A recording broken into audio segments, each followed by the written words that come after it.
Hello, everyone. We're here ready to start the Okay, 2022 let's go Dolomiti Superfly from Switzerland, Mr. and ready to start Dolomiti Superfly. We have 40 athletes. I'm here with the job of helping Silvano with this beautiful event. We had this week 8 guys that pulled out of the race for many reasons, but we still have 40 of the top athletes in the planet racing Dolomiti Superfly, and I'm really happy to be here to show the start. And let's see until when we can show the event live to you guys. Right now, I'm going straight to the start line where is Krigo, Aaron Duragati, and many of the guys. So let's go there to listen what they have to say. Damian. Okay. We can all from Austria, Daniel Oberauer.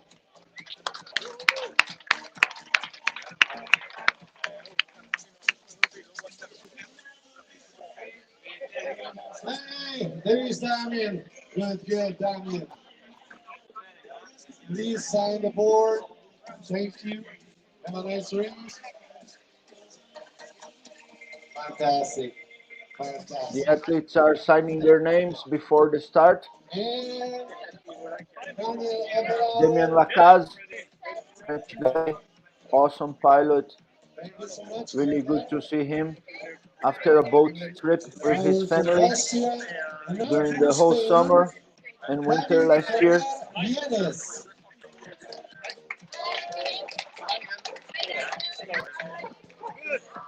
Hey, here we are. Sign your name, please, and start your beautiful race. Amazing. Got there for a small interview. Now from Italy, a new one of this race, Mr. Davide Sassunelli. We will be able to know more the name of the athletes and everyone. Some athletes I don't know the name Have a yet, great but I race will then. definitely know during the race. We have the names.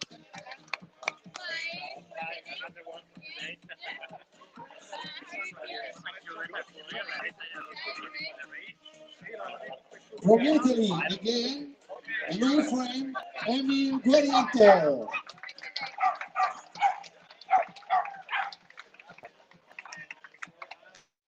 So we have 40 athletes. Silvano just confirmed the exact number of athletes that will start the race.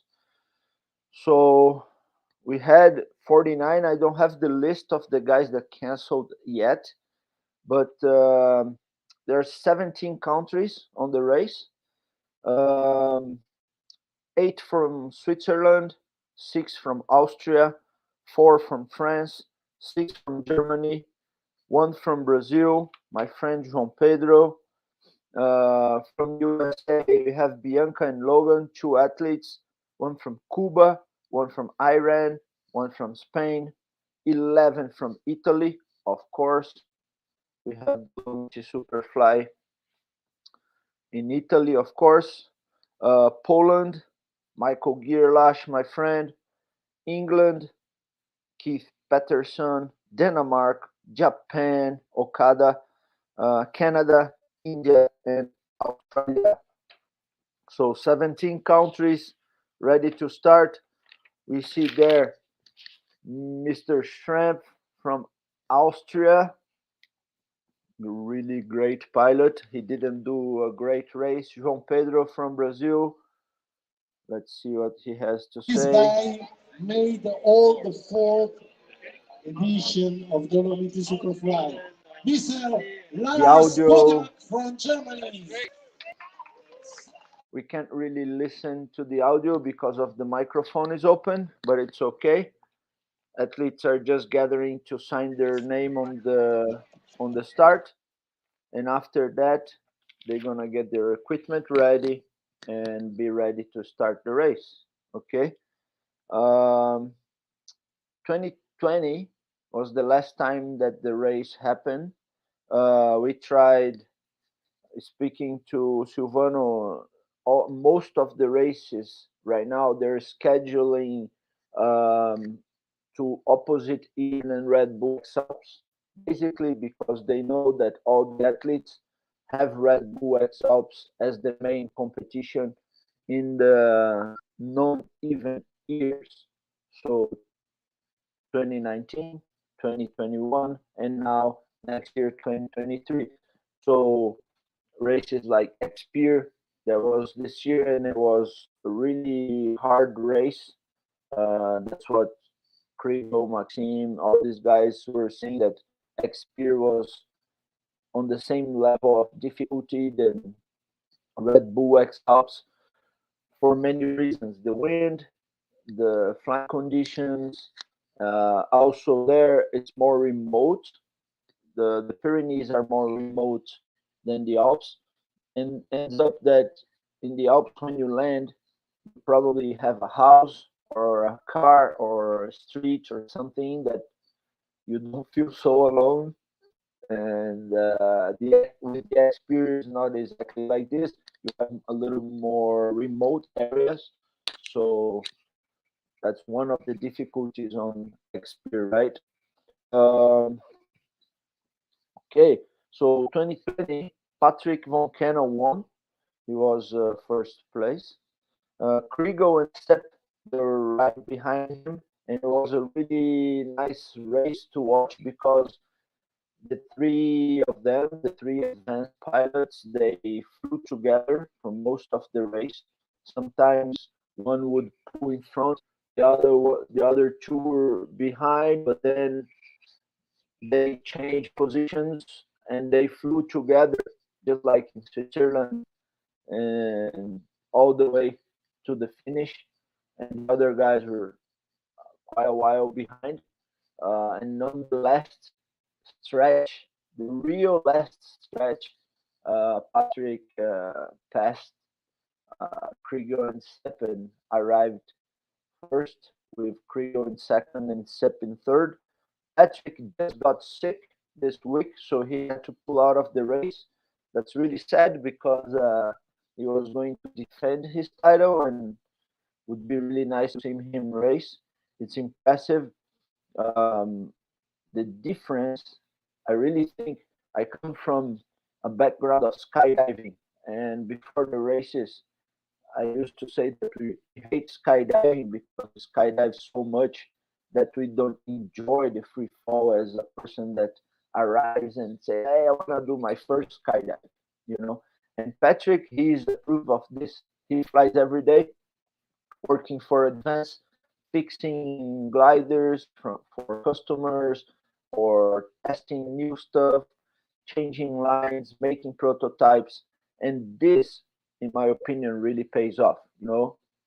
His level of flying, him and Seth flying together most of the days, summer and winter, really makes a difference in the end, because you're so current with the wing that you choose that it's impressive what these guys are doing in the air. And anyway, the conditions that they're flying during Red Bull X Alps was really amazing to watch. And I'm really sad that Patrick couldn't come, because it would be nice to see him fly again. So we start in Levico Terme, beautiful area, beautiful place, where all the not so young guys go to relax in the thermals, in the hot water. Really nice place, beautiful place. And from there, Malgari Alto, second turn point. Well, first turn point after the start. 16, Vedreta, and back to Levico. Levico Terme. Okay? Sorry, my Italian. Va bene? Mangia spaghetti. Sì. Okay. And For those that are not part of our sport, and for those that are part of the hike and fly scene that don't know the sport really well, I have some really important names on this race. There we see Noah Court. He's the second youngest competitor in the race. The youngest guy is Tommy Friedrich from Austria. They're just 1 month apart from each other, 21 years old, and you can really see how much these young guns are flying. Tommy just had a participation in Red Bull X Alps. He had to pull it out due to a small incident, but he was doing super good for his first race. I see him helping Simon Oberauer in the 2019 Red Bull X Alps, and you see how he grew his flying and mostly his mental game towards the race. And he did so good in the prologue in Red Bull X Alps and went full of energy to the race. But as everyone knows, when you start Red Bull X Alps, it's the hardest thing you can imagine in the planet. Not only the flying, not only the running, but all the new stuff that comes up during the race. It's really crazy. You don't know what to expect. You don't know what to get. You don't know where you're going to take off and where do you have to fly. Really hardcore. More than 1,200 kilometers from Salzburg all the way to the finish. And Tommy did really good. So I'm really willing to see him racing with Noah Court, the Swiss young guy that just kills it in Eiger Tour last year, this year, and had a really good participation in next year. You see there's Sepp Iniger. There was a third guy last year, 2020, sorry. And yeah, let's see how he will perform this year. But he's awesome in the ground and in the air, and I'm really looking forward to see him race. Um, we have names that were very much expected from all the Italian guys, like Aaron Bravati, for example. He's the biggest Italian name on the hike and fly Italian scene, you know. So it's really, I'm really happy to see Aaron in the Dolomiti Superfly because I really think that each country deserves to have a really important hike and fly race, and this is what is shaping up more and more.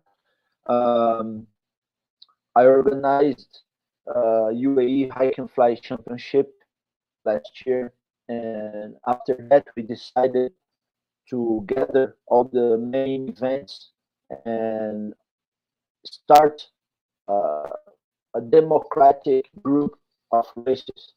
With one in France, the Mont Blanc Air Tour that will happen next month. We started the year with X-Peer, and then right after Eiger Tour, even with all the athletes a bit tired from the X-Peer, was really tight from one to the other. And that's one of the things we couldn't plan exactly this year because it was too late for it. But for next year, we will schedule better so we have more time to the athletes to recover from one race to the other and go there and participate. Um, so we have Aaron Duragati participating this year in his area, So it will be really nice to see him flying his Omega X Alps with the Swiss guys, with Krigo, with Sepp, but now it's his area. So sometimes during Red Bull X Alps, we on the last 3 years, at least in the last three events, 2000, well, in the last two events, 2019 and 2021, it was not a big, um, it was not really into Italy like Dolomiti Superfly. That's what I wanted to say. Um, it goes more on the higher part of the Alps, not so deep in Italy. So we didn't have that. Aaron didn't have time to really fly at home, like Maxime, for example. On the turnaround of Mont Blanc or going down to Monaco, where you have a big area of France where you fly at home. So mostly the Austrians, the Swiss, and the French, they can fly at home for a big part of the race. So it would be really interesting to see Aaron flying at home. He's an excellent pilot, a really nice guy. We had a chance to chat in Dubai a lot, and yeah, really nice to meet him. And he just came back from Pakistan, where he he broke all the local records for long flights, flying 285, and then he did the last flight. I think was almost 300K or a little over 300K, and it was really amazing. And I'm really happy for him. So let's go back and listen what he has to say there. Silvano, it's with the mic. Let's see what he has to say. Best, beautifulest. Infatti sono qua da 17 minuti col braccio così ad un po' in giù. So I just want to thank Levico Terme local government to host us again this year. Our sponsor, our partners to help us in this race. But let me thank all the volunteers who worked here to be able to realize this beautiful race. It's not easy, but we can do it. But I just want to thank all the athletes, all the pilots who decided to join the race. Thank you so much, guys. We hope to give you the best race you ever done. And thank you to join the race. Turn on the light trackers.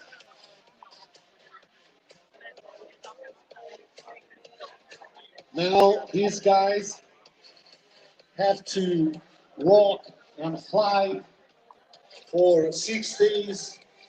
They can only fly or walk to reach every single turn point to Veneto, to Ocean border, glacier in the Vidana Valley, Vortice, and then again here in Levico next Friday at 4 p.m. The game will be over.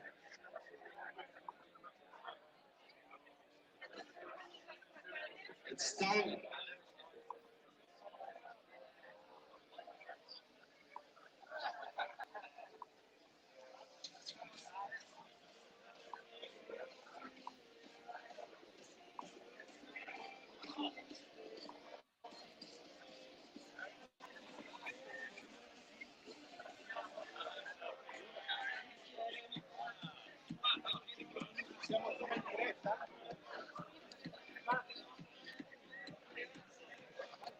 Here we have the map of the area where we'll be showing the race, and let's move close here because all the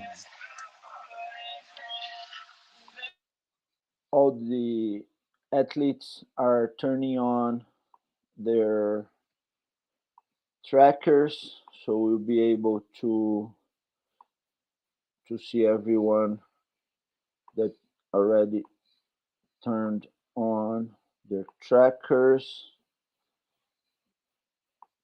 in the center of Levicoterme.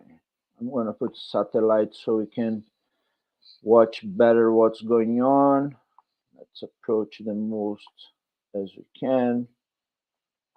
Everyone, it's there with their trackers on. Perfect. So here we go. Yes. Let's go on this one. Okay, microphone on. This beautiful race in our Dolomites. Sì, sono stata fino adesso. Scusa. No, niente, tranquillo. C'è il microfono No, che siccome da là però non si vede niente perché c'è il sole. Allora sto qua.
Okay, guys, please, all the pilots to the start point here, please.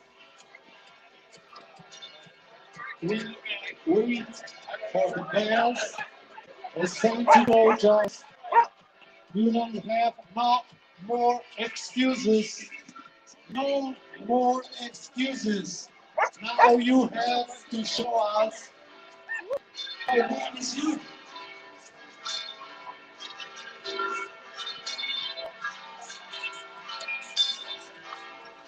No more excuses. You have to run your race. Looking forward to seeing you in action. Thank you for being great, great, and warrior. Okay?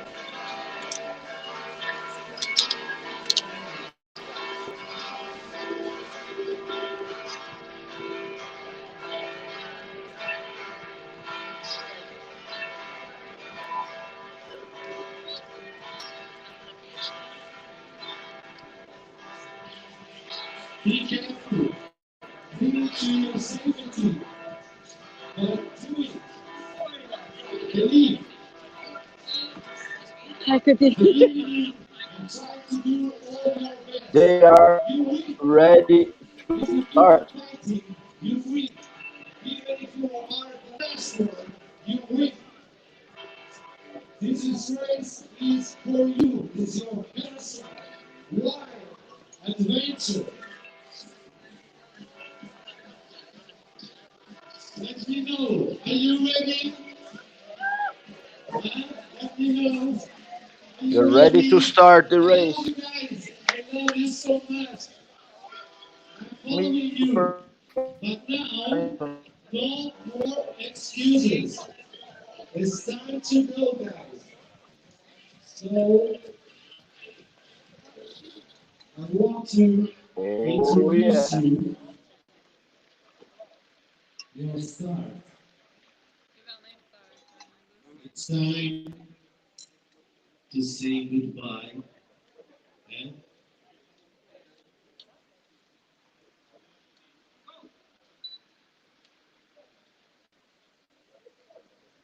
I can do it.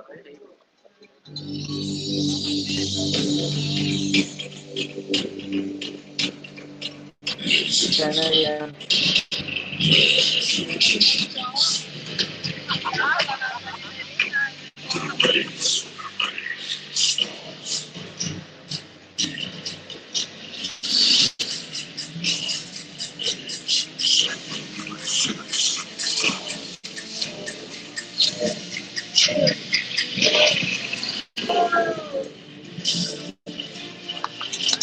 And they are off. Race it started. You can see Krigo, Tommy, Logan, Simon Oberauner.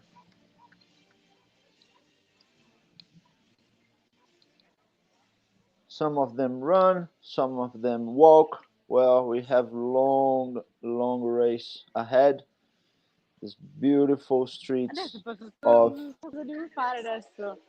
Basta, torno indietro. the beautiful streets Sì, sì. of Levico Terme. So they're off, and now we're gonna start watching here in the live on the Flymaster live. Let's see how they move, and from here we will be able to watch these athletes how they move until we have another camera showing the action where we can use it. Okay, uh, we don't have a big team for the live. It's a small team where we will do our best to show you everything that we can, at least until turn point 1. And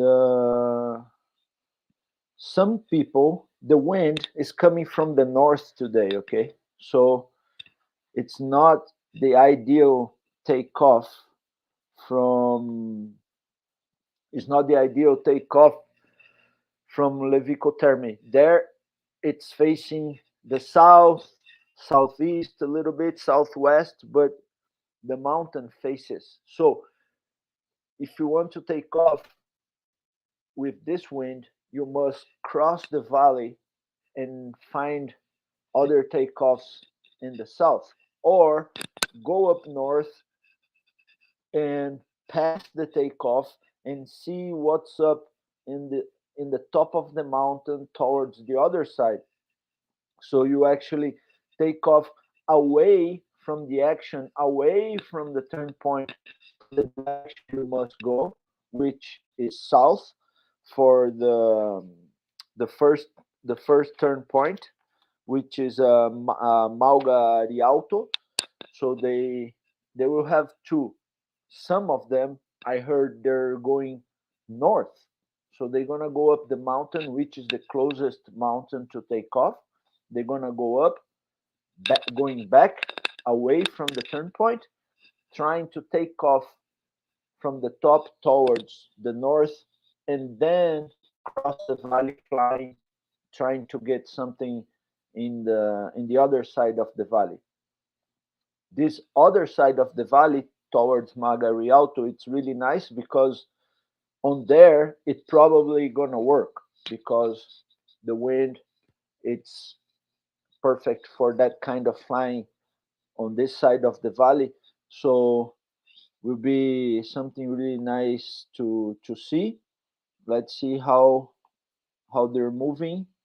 We have a little delay on Flymaster, so it's not showing exactly during the exact time. So we have a little delay of about 5 minutes.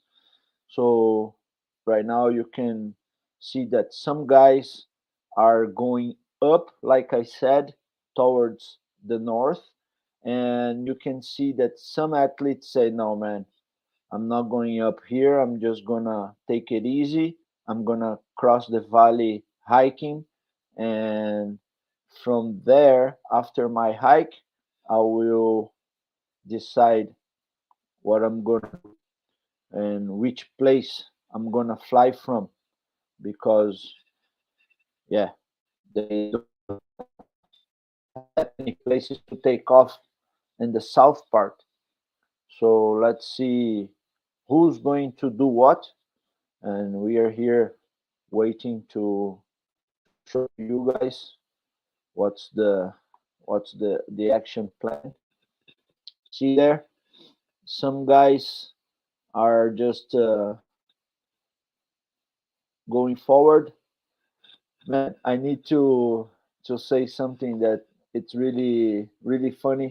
Uh, 2019 and 2021 during Red Bull X Alps, both years I started running with the guys towards from the center of Salzburg towards Geisberg, and just nice to to run with the guys. In 2019, I was supporting Antoine Girard, and in 2021, I just wanted to follow the race by myself. Um, so I start running, filming the guys all the way to the end of the promenade. Where you start going beside the river to go up to Geisberg, and 2019 when all the guys passed, and I start walking back, and then it comes Aaron Duragati, like just walking slow. I said, "What's up, man?" Like, no, I go fast in the hills. I like to go fast in the mountain. So on the flat, he had in 2019 he had a problem on his knee. He was just recovering from that. So I was just walking. So okay. After I grabbed the car and I run to the top of Geisberg, and I see Aaron on the top. I was like, man, you're fast. It's like, yeah, I'm faster in the uphills. I'm like, okay. And then 2021, everybody, boom, started running towards Geisberg. And I see Aaron after. I'm walking back towards the center of Salzburg. And I see Aaron just walking, everybody running like crazy towards the top, and he's like, no, no, I know when I go fast. You arrive in the top. He's one of the first guys to arrive in the top in this 1.5 2 hour hike, which means that on the beginning of a race like this, you don't have to rush, because the most experienced guys, they know that on the first day, on the second day, everybody can go strong, you know. You see Krigo, he's not the guy that will push super hard on the first and second day. Normally, he's in the front pack, but not pushing as hard as he can, because he knows that first and second day, mostly, everybody can go strong. In 2021, Marcus arrived arrived second, and yeah, and Krigo and Patrick, they arrived probably fourth and fifth in the turn point three. So you can see that they were not really worried. You see Guschenbauer arrived first in turn point three, Marcus in second, and then these guys were coming after them. Um, Not long after, but you could see that they were not rushing, because it's such a long race that you don't have to rush that much. So let's go back to see how they are moving. Okay, they're moving. They got out of our sight. That means they're moving. Most of the guys decided to cross the valley by foot. Well, I guess everyone forget everything I said until now. I heard Mr. Shrimp, Helmut Shrimp, saying that they're probably going north, but maybe they decided not to. Um, During Red Bull X Alps, something really funny that I figured out, that everybody waits a little bit to see what Kriegel is doing, so then they can go ahead and decide their plan. You know, so I was like, so that's how they do it. They just wait for Kriegel, and if I'm in Italy, I would do the same, but probably with Aaron. So he started last. Maybe they were waiting for him to to decide, or maybe they're just following someone that really knows the area. You can see Dai Sassudelli with this name. He's Italian, you know. Let me see here. I don't know this pilot yet. Yeah, David Sassudelli. He's born in 1998. Is one of the 11 Italian pilots starting the race. Okay, so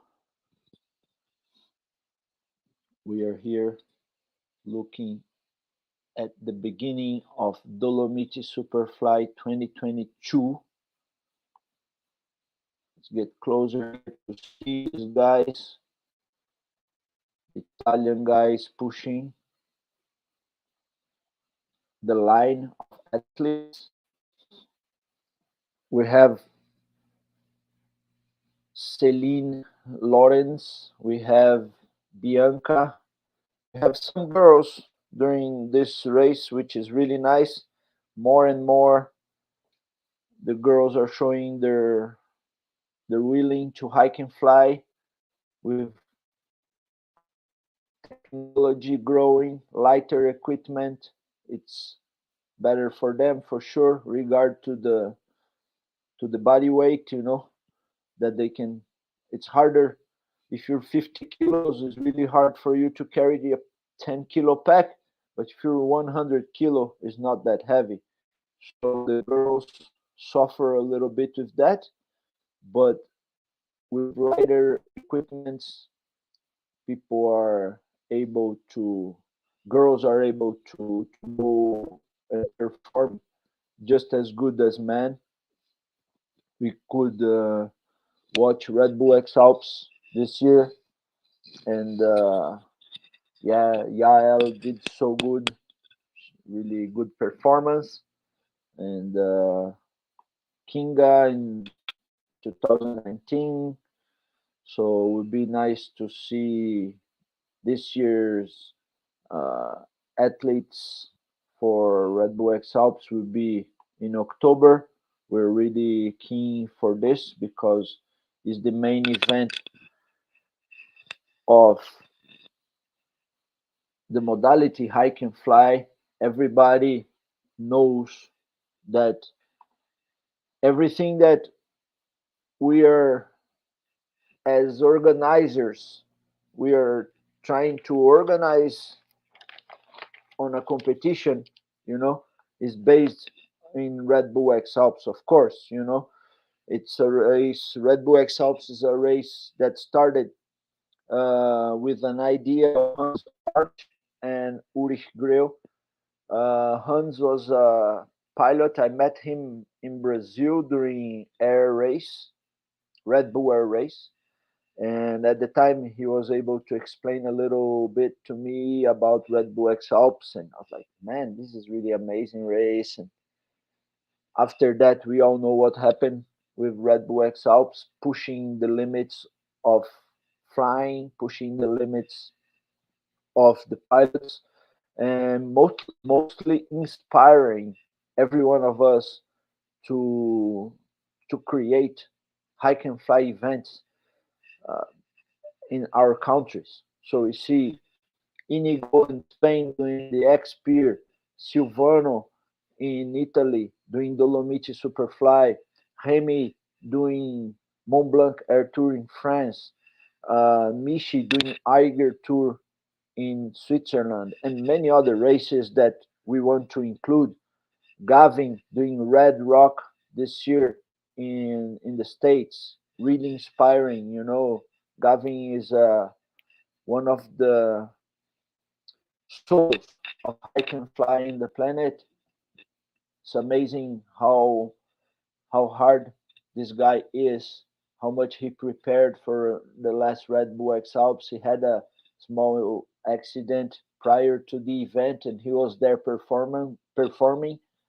I saw him one day going up to Oberalp Pass uh, during the race, and it was amazing, you know, to see a guy like him battling not to be cut out of the race with that level, with so much experience, you know. So the level of the competitors are from, if you see from 2019 to 2021, was also a big jump. You know, it's crazy. I've never seen something like this. I was amazed. Um, the pilots, the younger guys, the girls, the equipment. So I'm really looking forward to see what 2023 have to bring to us. I really keen for to watch what Red Bull X Alps has to bring to us. Just a couple nice things to say about Red Bull X Alps before we go back on the live. Let me just click here on the live. Let me just adjust here so we watch who's in front. Perfect. While we talk little things when they're not flying yet, we just provide some information. Um, this is the fourth edition of Dolomiti Superfly. Uh, and Red Bull X Alps started in 2003 with the 800-kilometer race. Okay, it started in Dachstein and went to Verbier, Montgros, and finished in Monaco. The winner was Kaspar Hennig, and he was Swiss. But guess what?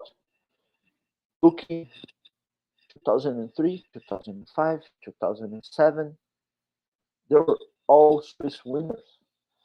Then 2009 arrived, and that was when Kriegel won. From there to here, Kriegel arrived 7 times in the first place. So Red Bull X Alps only had Swiss winners. I didn't know that.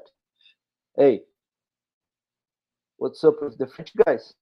What's up with the Austrian guys representing Red Bull? So Kriegel showing how it's done for the last 7 editions.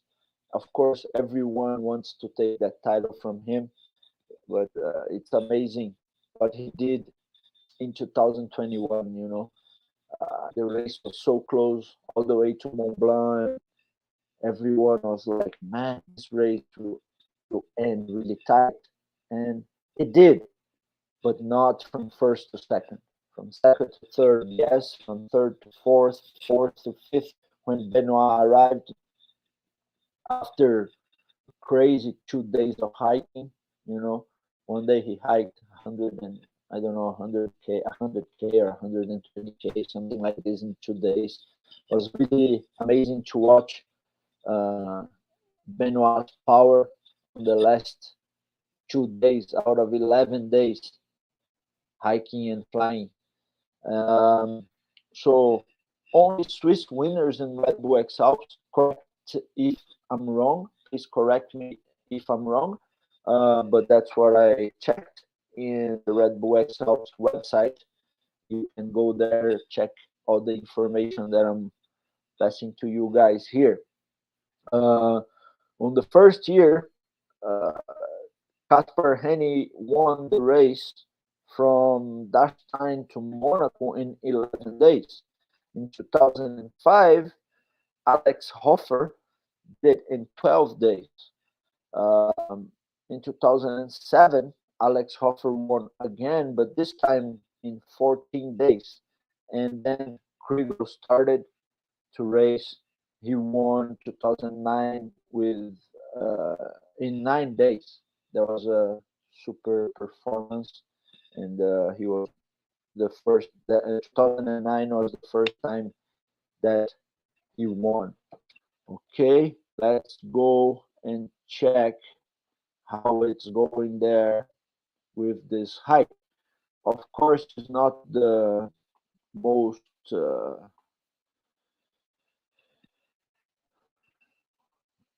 exciting thing to watch, to see these guys moving in the ground, but you can see that some guys have their running game dialed, you know. Uh, Gerlach is in second, David first running, and Logan is here with him. Maurice Kohler. Maurice Kohler. He is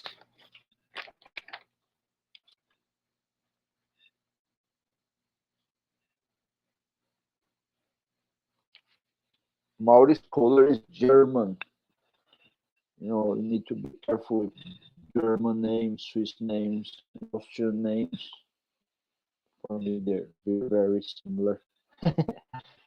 So let's see here. And so we are watching, pilots are running.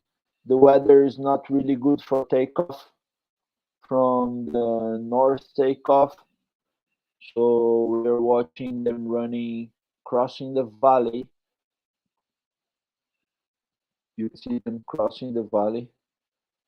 Let me go up here so you can really see what's going on, where they started and where they're going. They are going somewhere here for takeoff, you know, and yeah, here's also a takeoff around here, so probably they're either taking this way to here to try to fly here and then go into this valley and then go to turn point 1.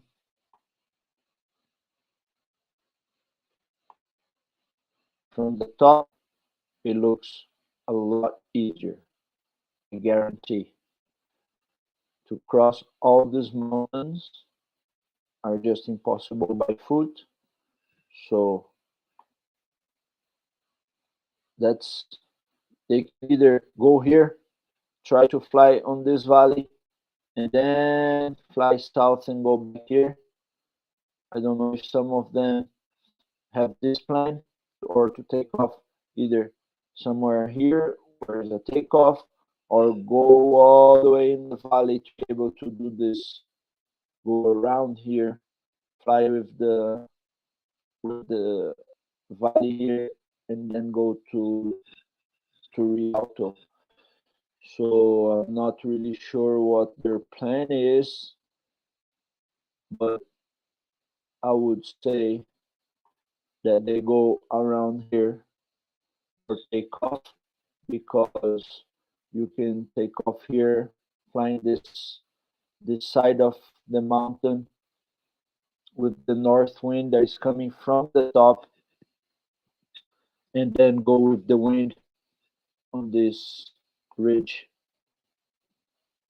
Either go here or keep going on this ridge towards the other side, fly this ridge here, and then move to turn point. So let's see what their plan is. I'm really excited to see what they're going to do.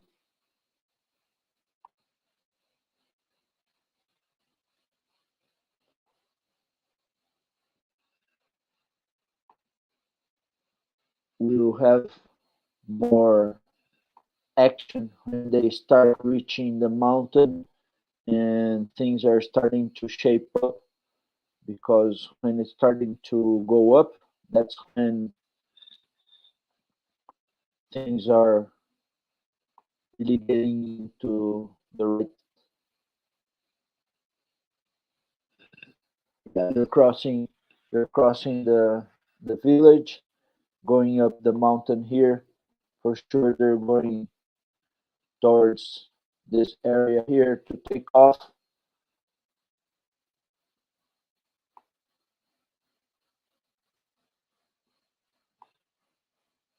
Damien Lacaz, Maurice Kohler, Melina Vinci, another girl, Bianca running.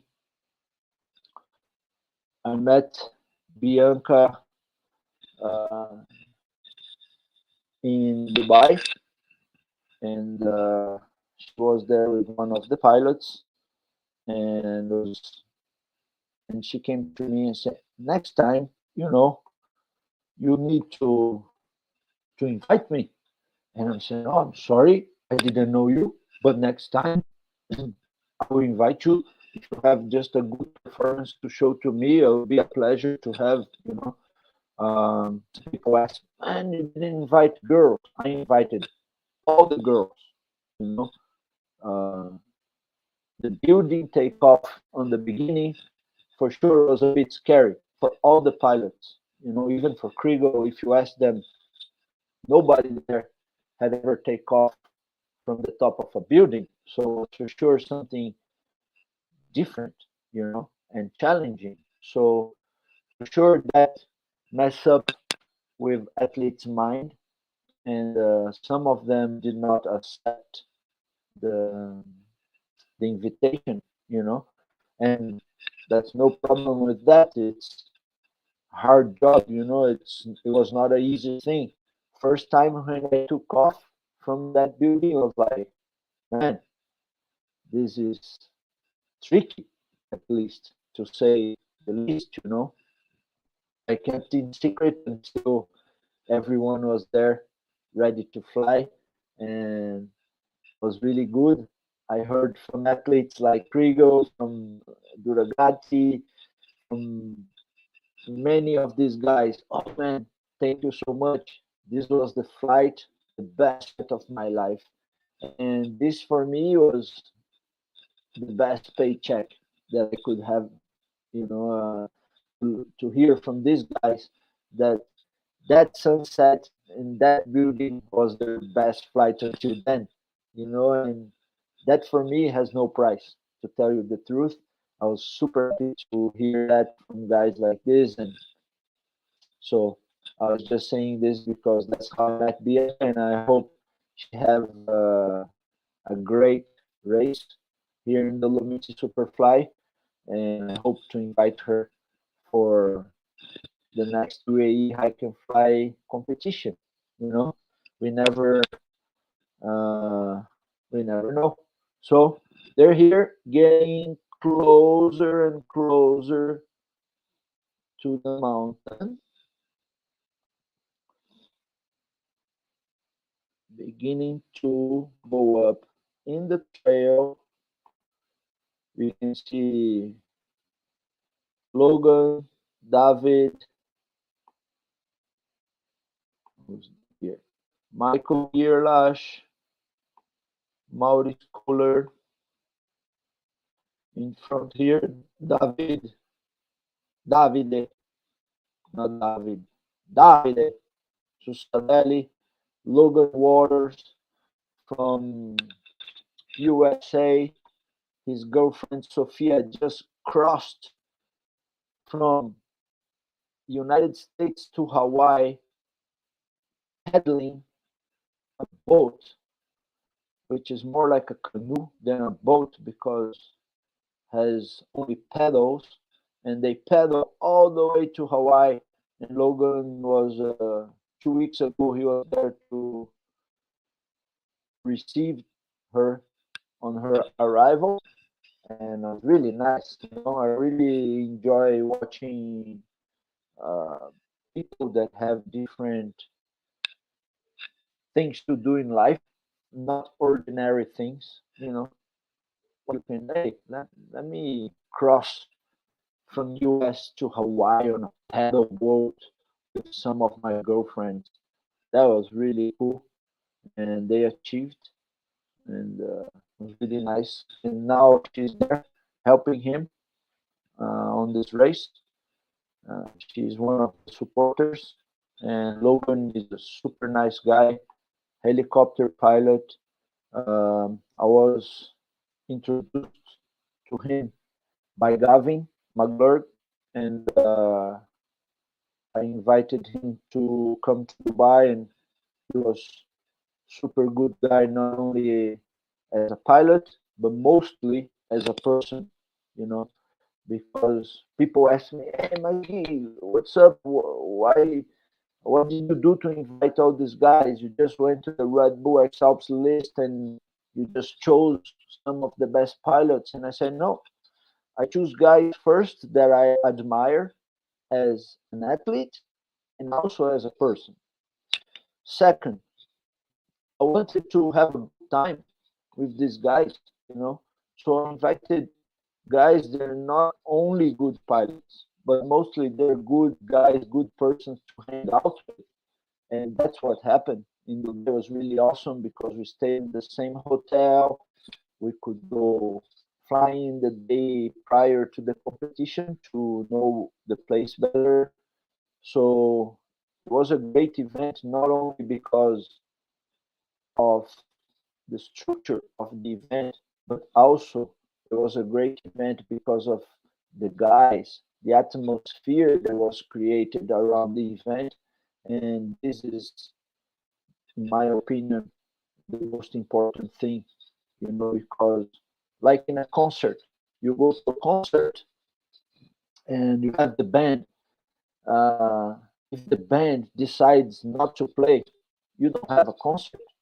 So my first idea was to make the athletes happy. I'm an athlete. I race also. I participate in other guys' event, and there's no better thing than respect to the athletes because they run the show, and it was a success because of that. In my opinion, we had athletes really happy doing their stuff, doing what they love, and yeah, I think it was a success because of that. You know, glad that technology is growing because I'm here in Brazil, in my farm, in the middle of Minas Gerais states.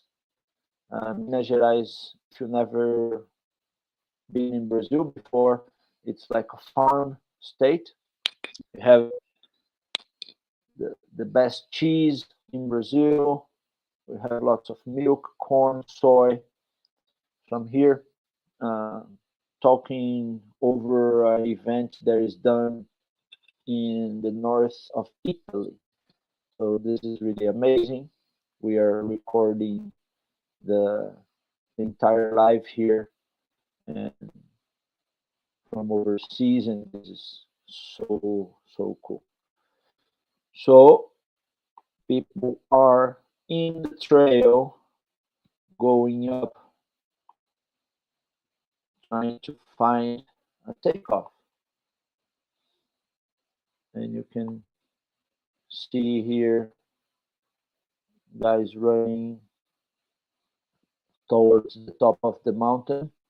And as soon as these guys start to take off, we can really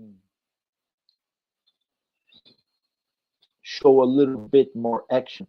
But right now we are on the hike part, which is not so fun for the athletes and is also not so fun for us. They're watching the action. But you know, for a hike and fly event, we need to wait for the hike so we can see the flight. So stick with me, and we wait for the takeoffs. right? So we see here uh, we have a group. There is still in the middle of the city. We have Bianca in front of them. We have João Pedro Simonsen. João Pedro is a Brazilian guy, my friend here from Brazil. Um, he's second to participate in Dolomiti Superfly. I was the first Brazilian. Really proud of that. And João Pedro is an awesome guy. Everyone loves him here in Brazil. And he's the oldest participant of the race. He's 56 years old. He's born in 1966. And this makes me even more proud of João Pedro. You know, he's the guy that does everything in life, sport wise. He's a businessman, but besides having a beautiful family and kid and everything, he's a windsurf pilot. He flies hang gliding, the hang glider. He flies paragliding and do all surfing and all kinds of sport. So it's really nice to see him take like a sabbatic year to dedicate 100% to hike and fly. You know, he lost some weight, he prepared himself, and he went on X-Pier. The week after, he was in Eiger Tour. Of course, he felt because it was a couple of days, 5 days after X-Pier, he was in Switzerland trying to do Eiger Tour.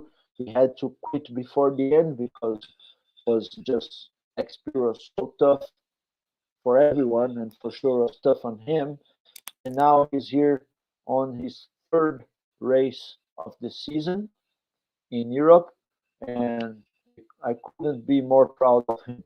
You know, way to go, João Pedro. We need to put our dreams in front of just goals and money and business and everything, and take it easy, go enjoy life. And I can really see that that's what you're doing with your girlfriend Renata, and I'm really happy that you have her beside you to help you, and keep pushing, bro. I'm watching here from the top. I see you just getting into the trail right now. So in the front, it's saying that pilots launched, but that's not true. They're just running fast, and the fly master is wrongly thinking. Yeah, they're not taking off yet, Flymaster. They're running fast. Okay, so take that little glider out of there because it's not high enough yet for takeoff. Ah, thank you. Perfecto. So, guys are getting into the trail.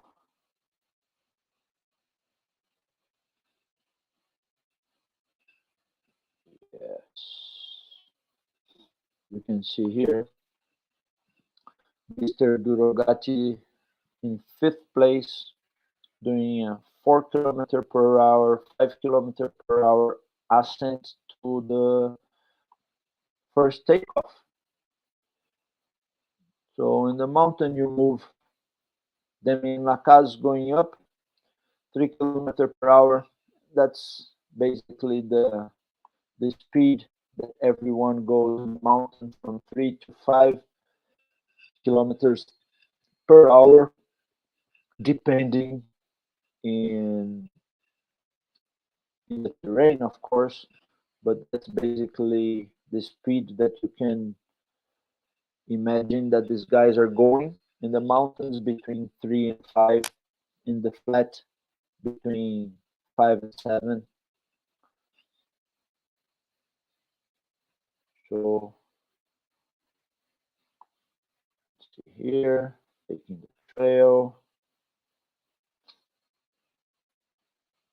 it's really hard to see where they're going exactly.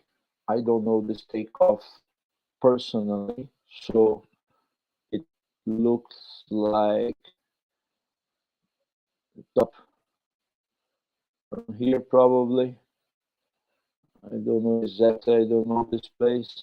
I don't know this takeoff, or maybe they're just cutting here to go somewhere here. I really don't know, but we will know soon. That I guarantee. In the backpack, let's see who's there. We have Fiorenzo Sac Garnett. Sac, he is from Australia. 6 kilometers per hour.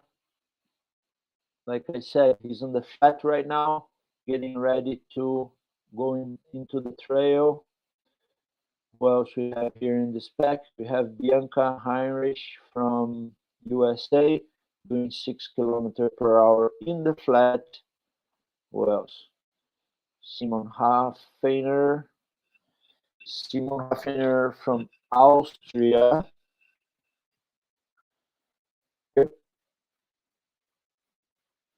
He's 25 years old,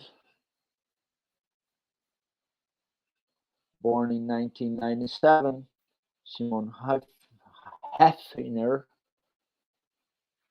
You always have problems with names because you never know the exact pronounce. Hafeiner or Raffner, anyway. Here, João Pedro just arrived on the trail. He's doing 2 kilometers per hour now, going up slow. He knows what's ahead of him. The pack is starting to spread out now. Right now, 5:42 in the morning here in Brazil. We are 5 hours behind you guys.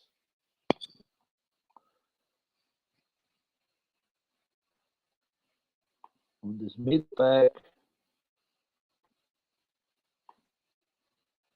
Okada is also one of the oldest on the pack. Vincent Valette, French guy, born in 1984. Maxime Pinot.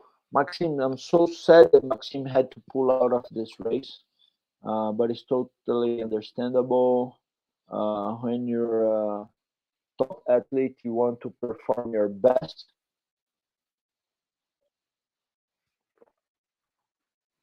And he had a strong spear, and then he went to Serbia for the cross country world championship, European championships, and after that he came back to NEC and decided to pull out of this race because it's also Mont Blanc Air Tour next month, and the French pilots like him and Tanguy and many other really good French pilots, they're really keen for this race. I thought about the race many times, and like this, Remy had the opportunity to say, okay, I'm gonna do it. You know, like I said, the magic of hike and fly, the community of hike and fly. You have athletes that are spreading out and organizing races in their own countries. So in Switzerland, France, in the United States. I organize X Rio here in Brazil, UAE Hike and Fly. It's another smaller races being organized locally in all the countries. You in Italy, you see it's another 2 or 3 hike and fly competition. They're smaller than Dolomiti Superfly, but it's also more races coming up here in Brazil. It's also more races coming up. If that we don't have a huge pack of quality athletes, that's the only way of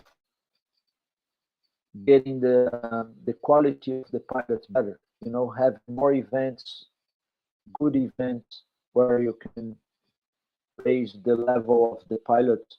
So we're experimenting that right now in Brazil. When I organized the first uh, hike and fly competition here in Brazil, the X Rio, was really nice to watch from the first to the second year, and now the number of athletes that started, you know, because some guys that even with not so much experience on cross country, if he has a light pack like a B wing, light B wing, he can hike up the mountain and do small flights and hikes trying to connect to the next point. So this is really nice on hike and flying. You know, you can hike and fly since you started to paragliding. It's different than cross country. On the cross country competitions, you must have at least 3 years of flying. You know, not that you it's mandatory that time, but to understand how paragliding works, how the instrument works, how you can fly a competition safely, and what's important to arrive in the end, to arrive the goal. You need a bit of technique to be able to do that. Hike and fly event, on a local hike and fly event, and then I'm not saying about Dolomiti Superfly, about Eiger Tour, about X Ups. I'm saying smaller and more local races. You're able to go, perform, have fun. Maybe you don't arrive in the end, but you're able to participate. You're able to go up in a mountain, take off, walk to the next turn point, take off, do two, three, four turn points, and you participate on that race. And this is the magic of hike and fly, that it's a more democratic style of competition, right? Here we can see that, like I said before, they were just crossing the mountain. They were just taking the fastest way to cross this mountain, this first this first plateau here, and going towards the first takeoff. Like I said, the wind, it's coming from the top. It's coming from the northeast. So they need to find a takeoff around this area here to be able to fly towards turn point one, Malgari Alto. Yep, Malgari Alto here in the south. Let's see.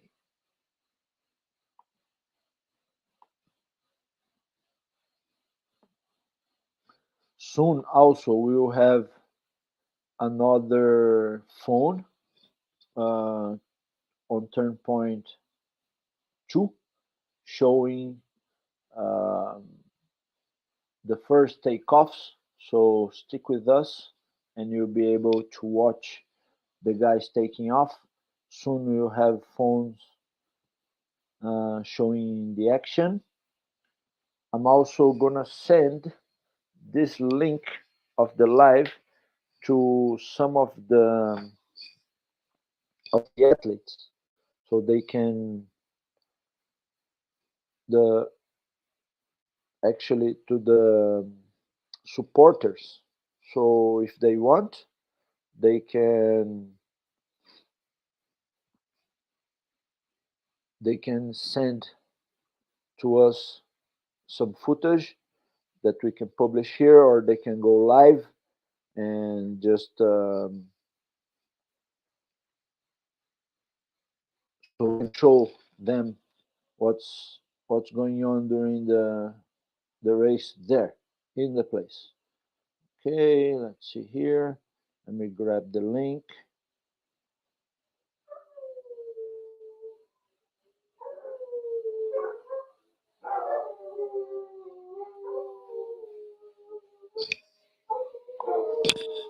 The dogs are going crazy here at the farm.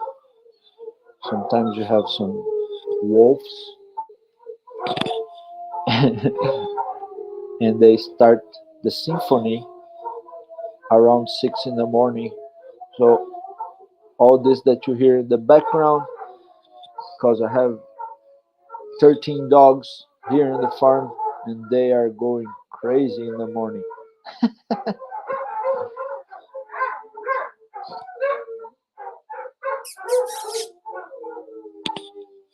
Hey, if you like animals, you know. So here I'm gonna send the link to them.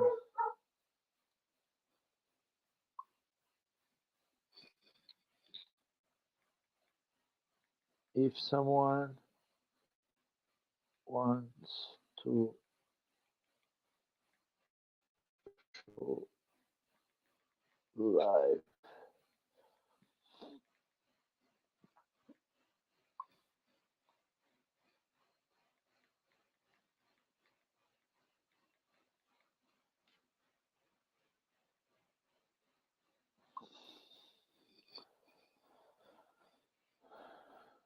Right. So I want to show to you guys while we are waiting. I want to show some of the interviews and some footage from last year. So let's see what some of the guys had to say last night during the briefing. Let me just approach here to see what's going on there again. The pack is really spreading.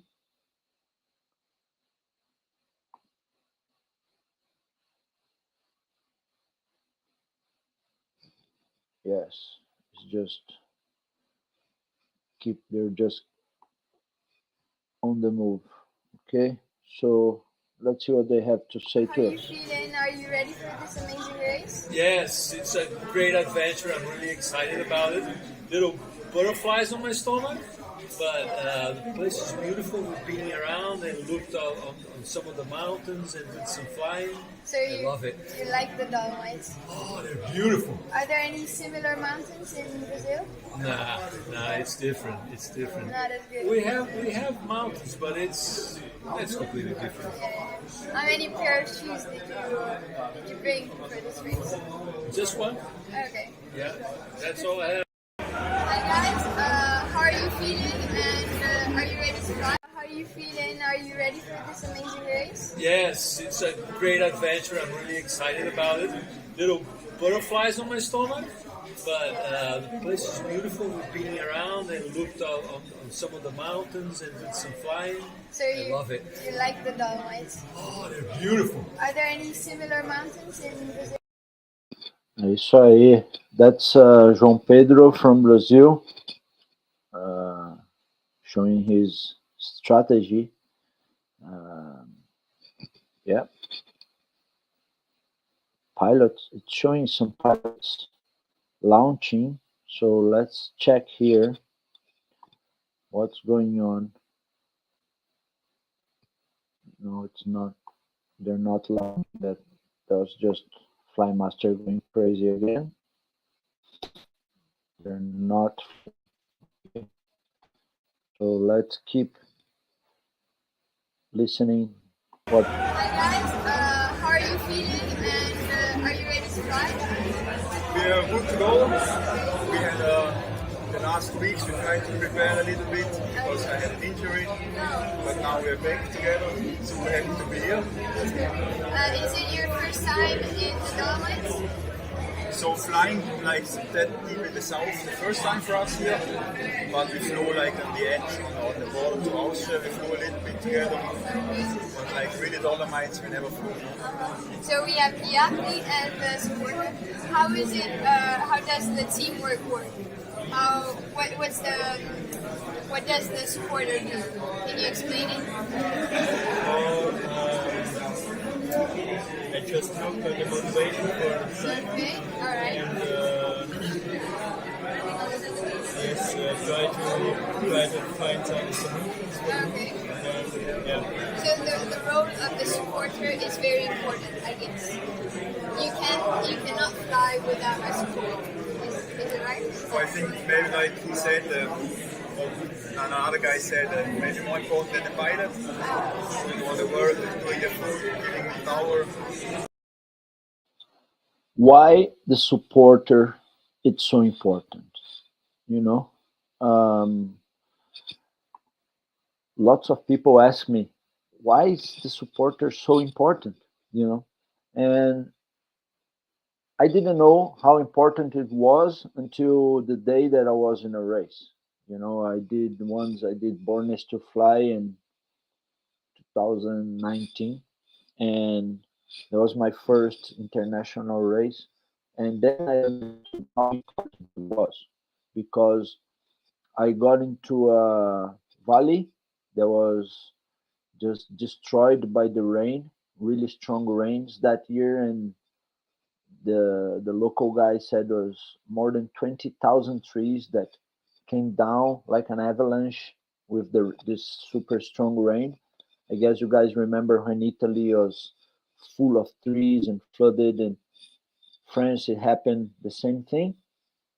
So I got completely separated from um, my friend that was helping me, and we didn't have communication. I ran out of battery on my phone.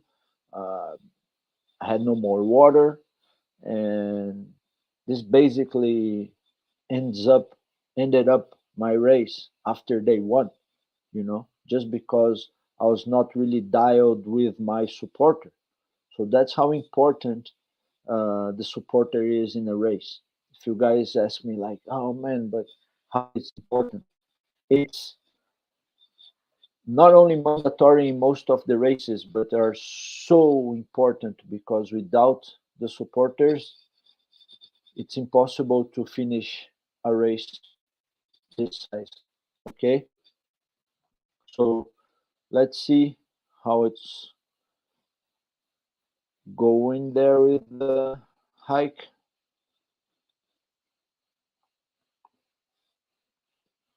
Yeah, Tommy Friedrich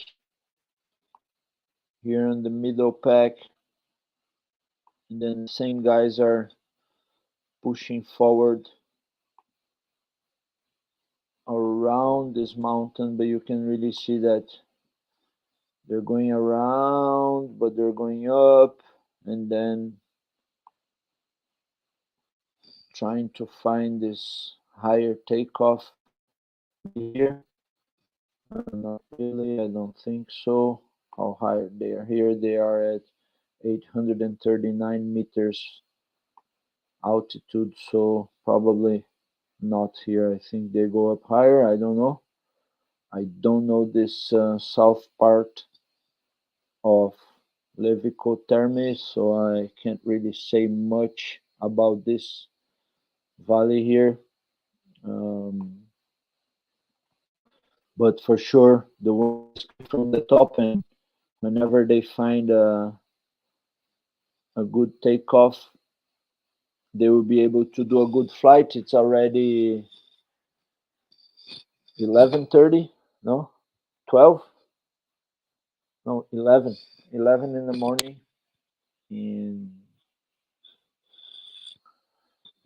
Italy, and soon we have thermals, and with that we have good flights. So we have Krigo here on the mid pack, also 3 kilometers per hour on the trails, taking it easy.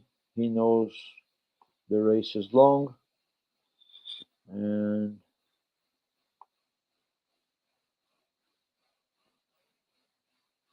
some guys are taking a little bit different path.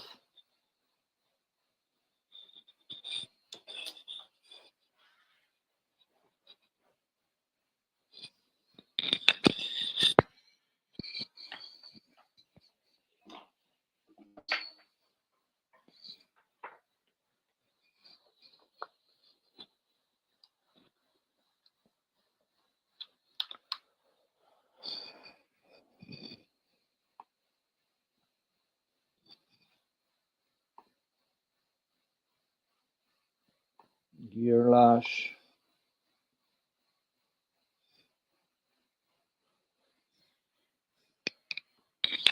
We already have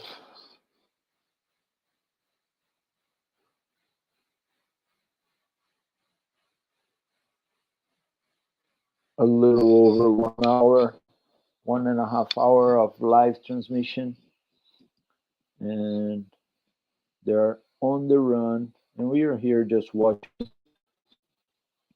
Leave the live transmission on, you can listen to my voice, and then you'll see when action really starts. Let's watch Hi another Logan, interview. how are you? Are you ready to fly? I'm absolutely ready to fly. I can't wait. The Dolomites so far have been beautiful, and it's exciting to be here. Yeah. Have you already been here in the Dolomites? This is my first time here. Yeah, only for 3 days. Still jet lagged. Okay, well that's great. How did you prepare for this competition? Do you have some kind of strategy? Can you tell us, or is it a secret? It's a secret. No, I've been training hard all year and just looking at maps and what I can do from afar. So Google Earth, things like that. And then the last 2 days, I just traveled around trying to see as much as possible. So you told me you're from California. How is it flying in California? Are the mountains? Yeah, California is amazing for flying. We can fly year round. December is like our best month. And yeah, big mountains and small mountains and the oceans. It's hard to beat. Well, I'm sure you have fun here because it's a very beautiful place and Yeah, it's gonna be fun. it's So a little different than home. yeah, break a leg and have fun. Thank you. Yeah, oh yeah. So we're back here. That was Logan Walters from United States. Like I said before, super nice guy, and I really hope he has a great race. Who else is here? Let's see. Hi guys, how are you? Are you ready to fly? Already. Okay. Yes, we are ready. So you're French, right? Yes. You're from the same team, you said. Same training team. Okay, so you prepared for this race together. Yeah, very much. And what do you think of this competition? Is it your first time or already? We do a lot of hike and fly competition, but not Never this not here. We're here, but we do similar races. For example, the Eiger Tour, or the Gruyere Fly. Some of these races that take place in Switzerland, particularly. And what about the Dolomites? Do you know the territory? Yeah. Not really. I'm here the first time, yeah. Okay, so what are you counting on to have the upper hand? Do you have some strategy? Can you tell us, or is it a secret? I think we stick together. Together as a team, we fly better. I asked the strategy. You know, I want to say something about this because what he is saying it's so important on a hike and fly race. Um, Local pilots have a big advantage because it's so hard to arrive in a place where you never flown before and participate on a race. On a cross country, really hard, but on a hike and fly, trust me, it's way harder because on a hike and fly event, you deal with two different environments. That is the air where you need to find takeoffs, um, climbs, thermals, new valleys, crosses, you know, so many different things that you need to decide right away in the air where you're gonna pass to the next valley, where you're gonna cross to the next valley, where you're gonna land if you don't cross. Sometimes you're in a place where there's no landing. So all that brings you preoccupation during flying. If you're a local pilot, you know all the takeoffs, you know all the valleys, you know where is going up, where is going down, you know where is working, where is not working, right? So all that makes a huge difference on the performance on the race in the end. Okay, so in this case here, this guy said, I never flown here, so I know for sure that things will not be easy for this guy, because you can be the best pilot, but when you're in the air and you must know where to go. If you're a local pilot, you've flown there before, you've been there before, oh, that mountain on that hill in the morning, it's sunny. So you shine there and you have a thermal right there. And you throw the glider there and it goes up and you saved your flight. And many times if you don't know, you say, okay, I think on that place or that place, and you need to decide. And this deciding time, you're not sure. Sometimes you arrive in the place and it's not working, and you end up having to land. So things can be hard for known local pilots, and we hope not, but it's never a easy situation if you come fresh to a place that you never flown before. You have to perform. Here you see that Girlash and David, they took a higher route to keep the hike, and Logan Durogati and Maurice Kohler, that is now in the front running, they took a lower uh, trail or small road, more more in the middle of the city, lower one, and then so you have Maurice Kohler in front, you have Aaron Girlash and Sasudeli in the second group. Is also Logan and Aaron are running together, kinda. Um, and then right behind you have Simon and Krigo and Tommy and Paulo Gadotti. Um, yeah, this pack, I would say, uh, the Austrians and Krigo. Who else is here? Simon, Krigo. Yeah, they're 10 km per hour running on the flat, man.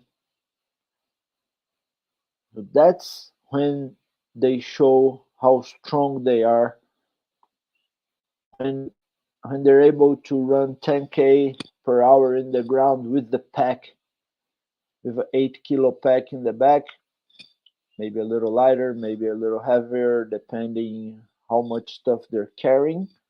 But yeah, that's them, 10 km per hour in the flat. Let's see who else gave us interview. Hi Patrick, how are you? Are you ready for this race? I'm good and I'm ready. I feel fit, so yeah, I'm looking forward to it. That's great. How did you prepare? What are your expectations for this race? I mean, we did a lot of hike and fly competitions before, so we get to explore this year. And when the weather is good, I go for hike and fly. And of course, I have training every week, so the preparation is going on for months now. So I'm looking forward. And how long have you been flying? Are you an experienced? I'm flying since 2004, so yeah, with some little break in between. But yeah. And what's your secret to have the upper hand? Can you tell us? Stay behind and look for the good ones. Okay. And then take over. That sounds great. Yeah, we will see. That's good. So have fun and break a leg. See there, the technique, they say in a funny way, but it's true, man. If you go on the main events, people really wait to see what Krigo, what Aaron, and what these guys are doing. In Red Bull X Alps, we have supporters. They're looking the path that the front guys are going to inform their pilots they're coming behind and say, look, Krieger went this way, Adam went this way, this guy went this way, choose your path. But it seems to be working more to the north, or it seems to be working more to the south. And this is just great because um, these guys have so much experience. There is no better way of flying in the Alps than taking advantage of what they're just flown 1 or 2 hours ago. Sometimes it does not work, but most of the time it works, you know.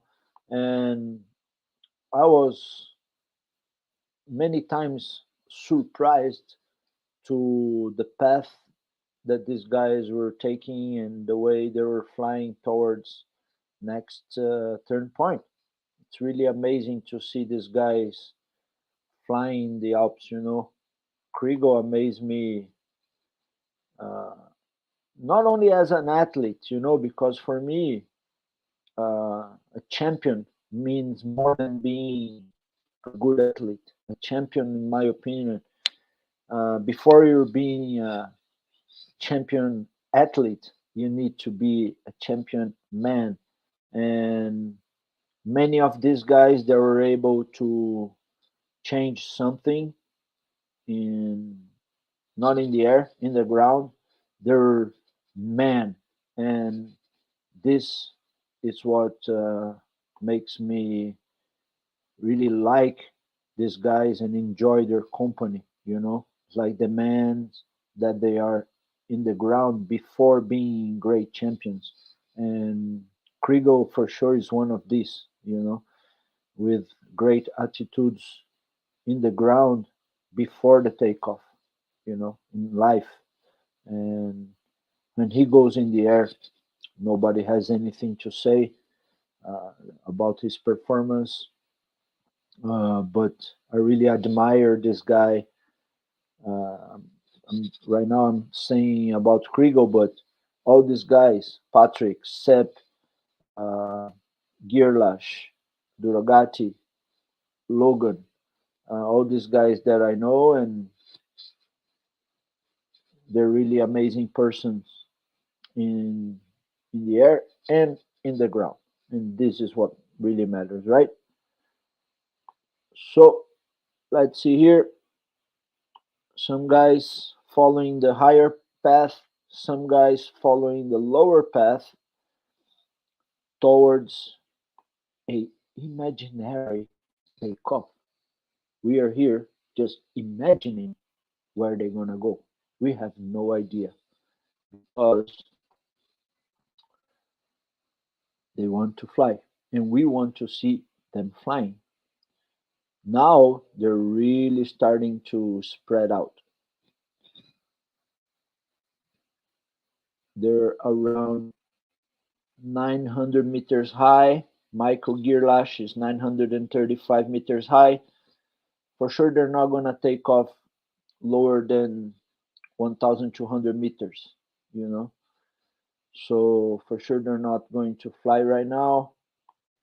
Uh, they're still going up, but you can see that they're getting a little bit higher and higher, around 900 meters. Here's Girlash, he's at 940 meters. Mr. Poland.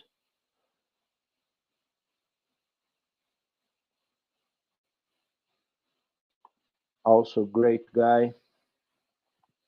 Michael Girlash, great flying. Okay, I have a story to tell about Mr. Girlash.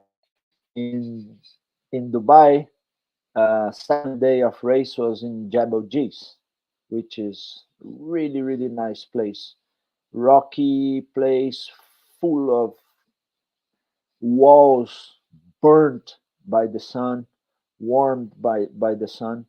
And I told all the pilots, I said, look, borders here in UAE, they're made to be respected. They're not like in France or in Switzerland or in Italy, where you just go to Switzerland and back and you don't need to tell anyone. You don't even bring your passport, you know. Ah, today I went to France and came back. Oh, I went to France, I crossed to Italy and I came back to Switzerland. No, in in the Arab countries, you must respect. You know, you just don't cross the borders either in the ground or in the air. You know, and I told them that, and they seemed to understand. You know, I said, okay, perfect. So um, we did the event with days off in between, so I could bring everyone to the next site of the competition, and they could make a recognizing flight. You know, they're never flown in the place. I thought that was really necessary. So we went to Jebel G's and I said, okay, you guys can fly. I meet you guys in the bottom where the bus will be waiting and we can have lunch and go back to Dubai. Okay, everyone, perfect. I said, remember the borders, don't cross the borders. Okay, and 5 kilometers on the south of the takeoff, it's the ridge of a mountain. And I said, don't cross that ridge because after that ridge is Oman. And keep that ridge and you can go around, but please don't cross. So we go up Jebel G's and it was super nice condition to fly. Good wind, not super strong, around 20 km per hour, maybe a little less. Already hot, 11, because there it's so hot, like 10 in the morning, 10:30, 11, it's already good, really strong thermals. So everyone took off and they just climbed right away, boop, boop, boop, boop, boop, boop, in the wall, climbed the lift, climbed the thermals, everything was going up. And they went from 1800-meter takeoff all the way up to 2500, 3000, 3200. I'm like, man, this guy is gonna disappear. And as soon as I said that, I look and I see Girlash, Tanguy, and some of the guys just crossing the border like if I didn't have said anything. They just, I'm like, I can't believe this. I cannot believe this. They're crossing the border. Maybe they shoot them. So I start to get really worried, you know, because it's serious stuff. You just don't cross the borders without saying. And we received a phone call from the King's Patrol, you know, and say, look, who are these guys flying over the King's house?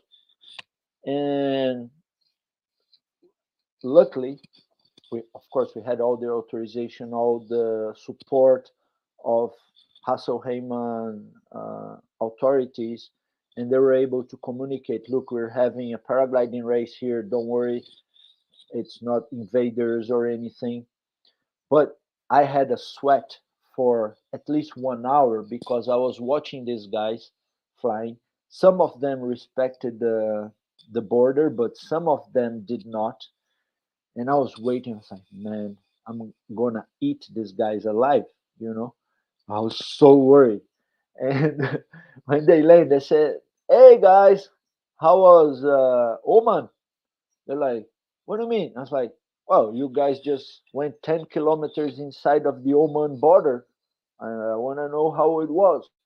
But probably now we're gonna have the task canceled because of the invasion." They're like, "No, no, no." I say, "Yeah, man, you can choose, or you go up and talk to the King's police and ask them." I'm like, "No, I can't believe." It was a bit of commotion, and we managed to to say, "I'm sorry, that's not going to happen again." And I was, man, so worried, and I confessed a little bit pissed because in Arab countries you must respect the borders, you know.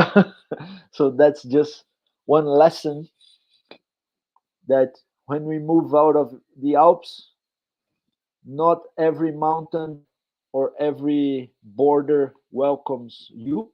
So was the story, and Mr. Gerlach is in front right now, running like crazy.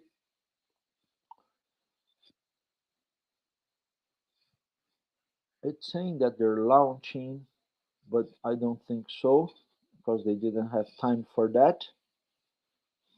They're on the move, they're just running fast, and Mr. Flymaster is misunderstanding here. So we have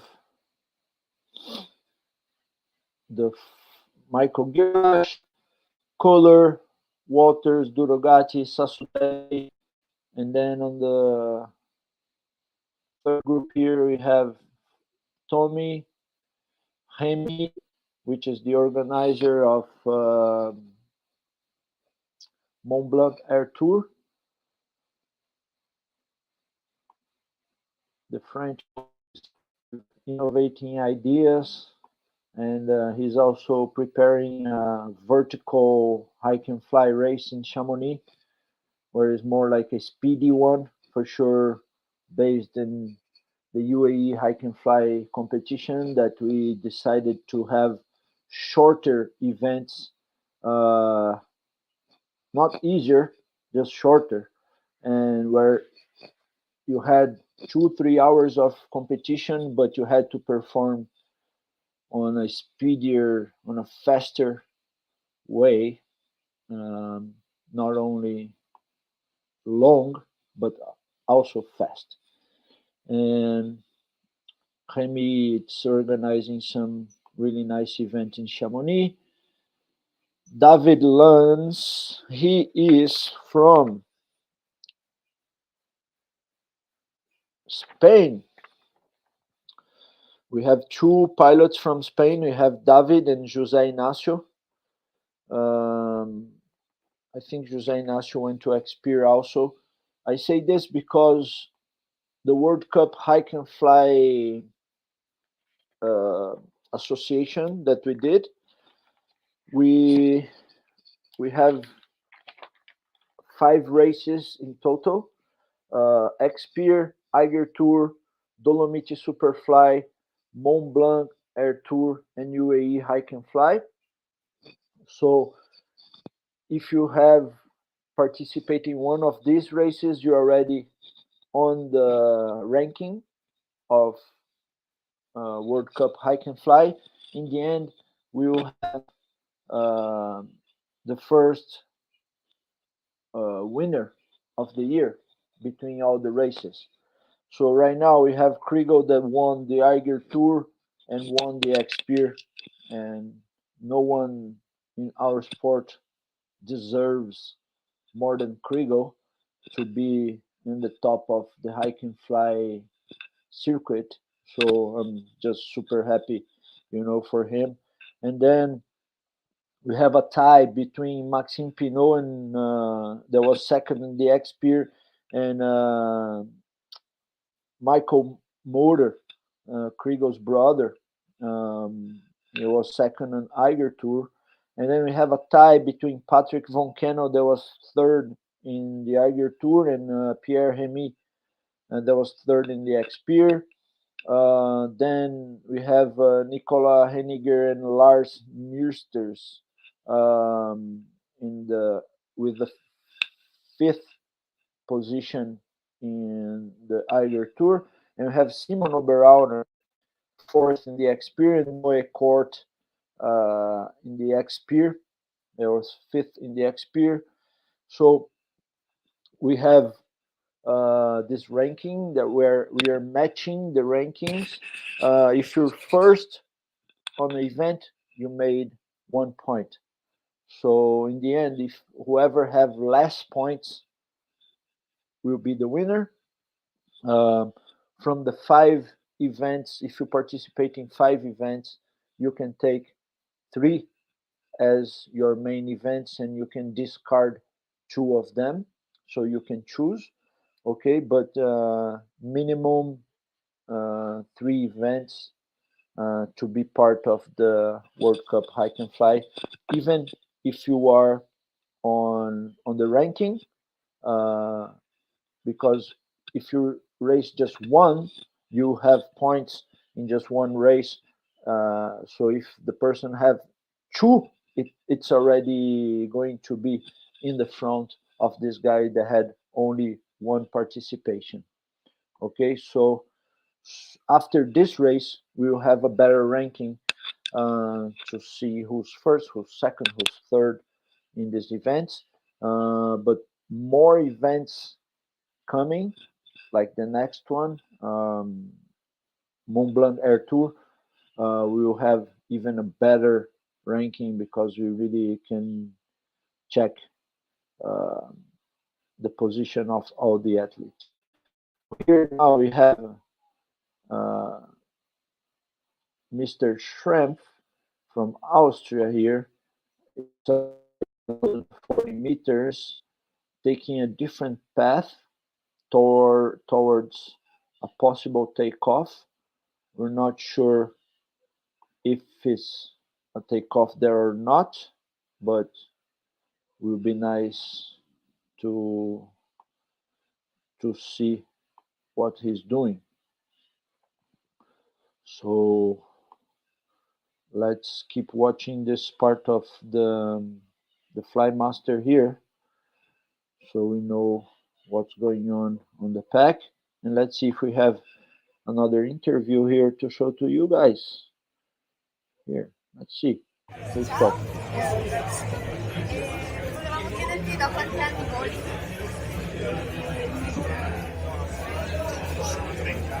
Mamma mia, allora sei uno dei concorrenti con più esperienza della Dolomiti Superfly e delle Dolomiti in generale. E cosa ti aspetti da questa gara? Cosa pensi che siano i punti più complicati o le tue aspettative? È sempre la quarta che faccio. Quindi è una gara avventura che si misura proprio allenamento, proprio testa e quindi cerco sempre di dare il meglio e come al solito arriva il meglio, quindi impegnati. Poi è una gara dove prima o dopo cammini, quello si sa, però the audio on this one is not so good, so we move on to the next one. Let's see who's here. Hi Aaron, how are you? Are you ready to fly? I'm ready to fly. I've heard you've done very high level competitions. You've been in Pakistan, right? And how has it been?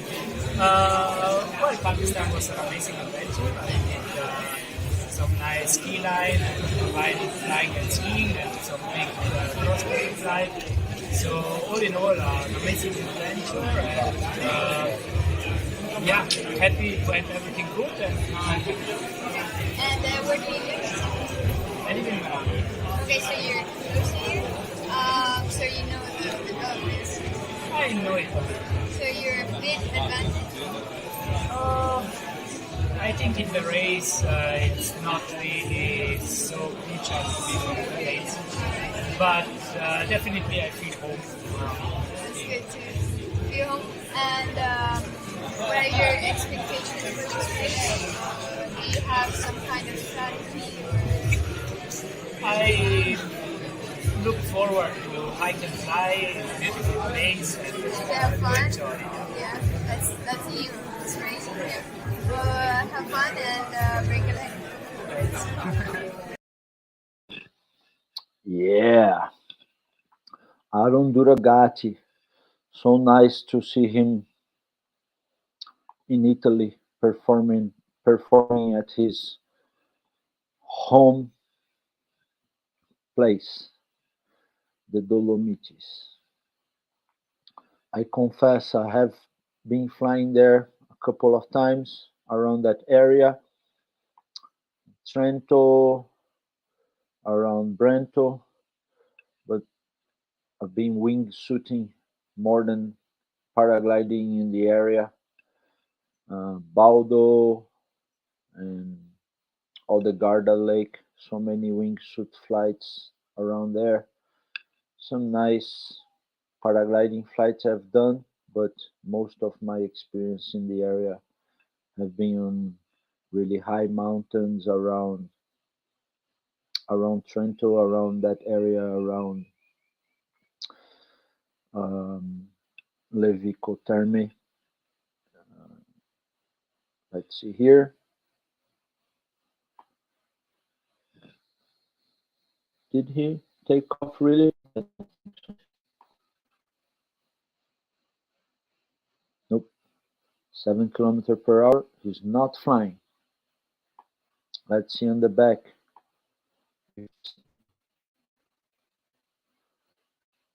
Mr. Shrimp still going up towards a different takeoff.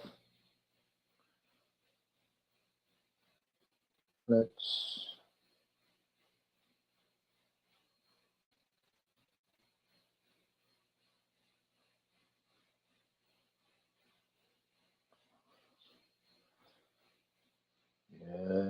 yes.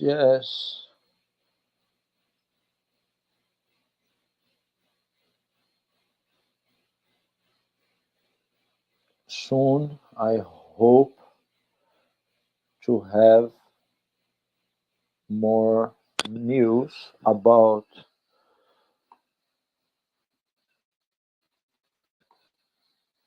who's in front, ready to take off. You can really see how fast these guys hike, you know. If you take the entire stretch from the start to where they are now, some people are midway. Damien, it's showing that he's really behind. I'm not sure exactly what's going on, but he's on the beginning of the trail there, showing 3 kilometers per hour. Don't know what happened to Damien because he really stayed behind. He's last on the pack now. I don't know exactly what happened. Then Bianca, Simon Haffeiner. We have from Pedro Simonsen from Brazil, the oldest athlete on the pack. Going at 1 kilometer per hour, moving very slow right now in this moment. We don't know exactly how is the terrain there. Must not be easy for sure. Here in the front, you can really see now the guys are going up a higher mountain. Girlash is in front of the pack, number 1 in the ranking at almost 1,100 meters. Donini, my friend Donini. I've never seen someone flying a small wing on the lift like him. He's really a pilot with canopy control like not many that I've seen in my life. So strong. Let's see what Simon Oberauner had to say. What's your name? I'm Simon.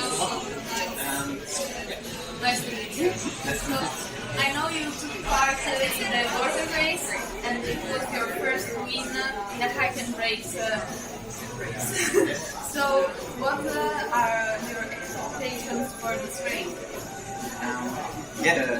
The border race win here was a long time ago.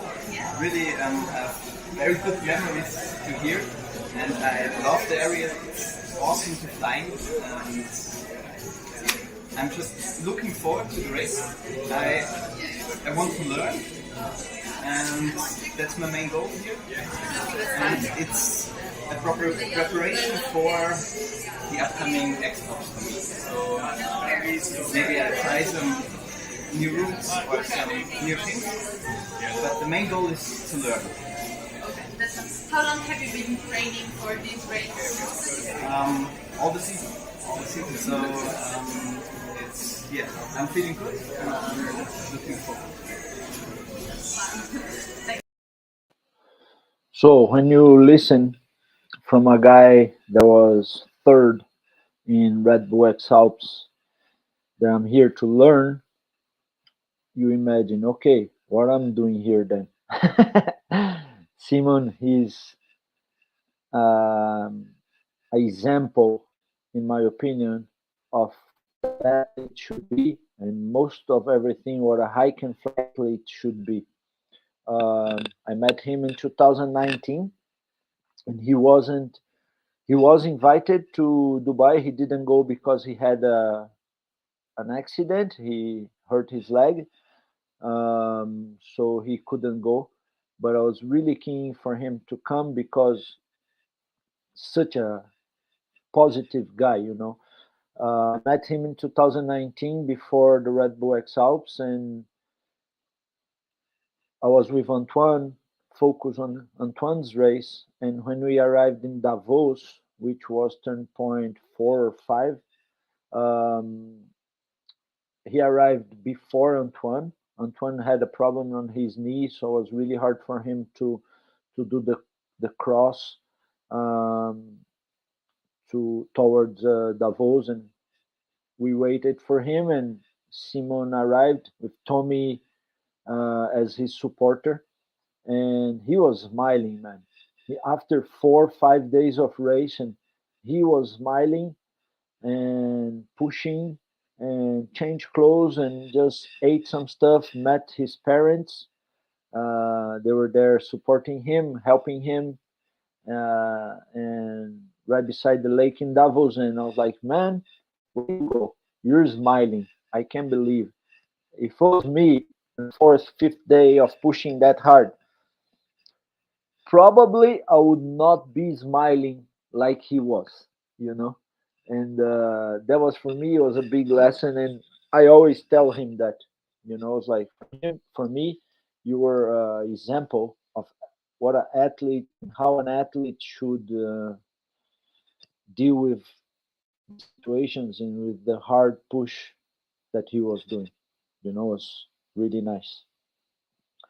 So let's go back here into the Flymaster. We see Mr. Gearlash in front, and we see some other guys cutting a little bit through the trails instead on the asphalt, and we see some other guys preferring to go on the higher path, like Logan is taking the asphalt street, and Kohler and Duragati and all these back guys here, they're crossing on a lower path, and here they have a little cross into the woods. It's a trail here for sure. That's where they're going. They're passing Logan that decided to come on the asphalt. Just it'll be just so here we have David, Gearlash,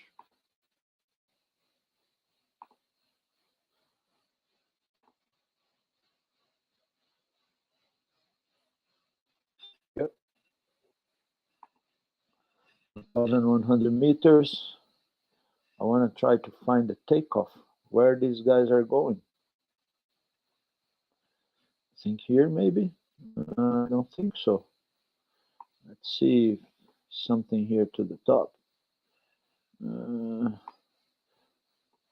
Just a river, looks like, or like a winter river where there's no melts down.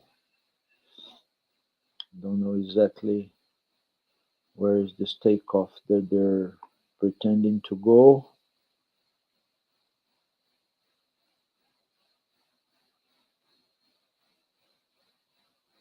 what's up with that? We see Aaron and Kohler kind of going down.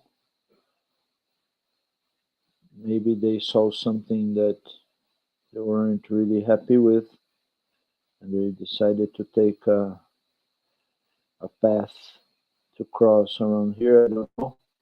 It's showing them going on this trail, not understanding very well what they're doing. You can really see gear lash going up.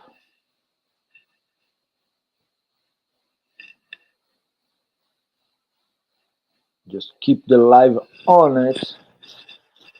Today is Sunday, so everybody will wake up and we'll have a morning, a breakfast at home. Let's see who else is here. We already show Simon Oberauner. Hi Nicola, how are you? Are you ready for this amazing adventure? Yeah, for sure. This year is gonna be fun.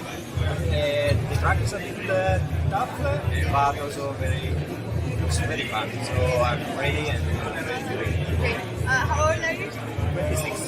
You're 26. And how long have you been flying? Yeah, many years actually. 50. So it's.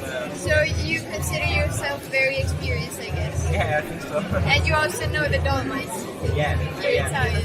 I already flew much in the half of the circuit, but still have to fly some places of this track, so it's gonna be not so easy for me. Great. But do you think you have a little advantage? Because you know the mountains, so I think. Yeah, for sure, a little, but the level here is so high this year, so yeah.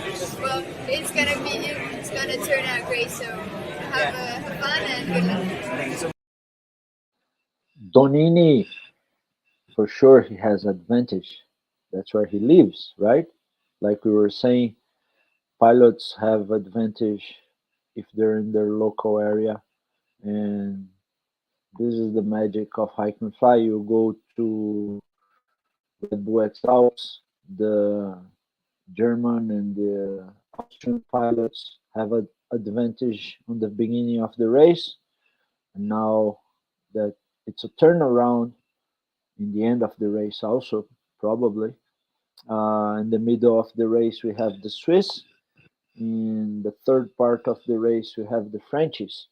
And in Italy, for sure, Donini, Durogati, and all these 9 other pilots have a small advantage because they're flying at home. Let's see the other interviews. We spoke to Donini. Who's this guy now? Hi Thomas, how are you? Are you ready to fly? Yeah, so we had a quite long drive here, but now finally we get here and ready to fly. I've heard you're very young. How old are you? I'm 21. Alright, and how long have you been flying? I'm flying for more than 10 years. Wow, that's amazing. Oh, so you're very experienced, I guess. What? You're very experienced. Yeah, you can say, yeah. Yeah, and how did you prepare for this race? Preparation, yeah, for sure. It's the whole year, like training for endurance and also flying a lot, so extreme flying a lot. And yeah, for sure, the race now today good preparation for Red Bull next year. And yeah, looking forward to it. And what about your strategy? Can you elaborate the strategy? You can tell. Try to follow the fast guys. So I think we have a quite strong start field. And yeah, so we will try to follow the fast That's guys. why I love your strategy. Well, good luck and have fun. Thank you. So yeah, Tommy Friedrich, the youngest pilot in the race, the youngest pilot in last year's Red Bull X Alps. It's really nice to see young guys like Tommy flying for so long, you know, because if you start if you started in any sport in a young age, you understand the effect of that into the pilot's style and life, you know. When you're young like this, you have no blocks in your mind. You just fly natural. And Tommy is a perfect example of that. Someone that was in the mountain since a very young age and implement paragliding as part of his life. You know, he goes, everything on his life moves around paragliding. He runs, he bikes, and he flies, and he eats and he sleeps. That's Tommy's life, and you can see him growing his flying, his ground performance, but mostly his mind. You know, you can really see that he's growing with his technique during flying. He's also growing as a man.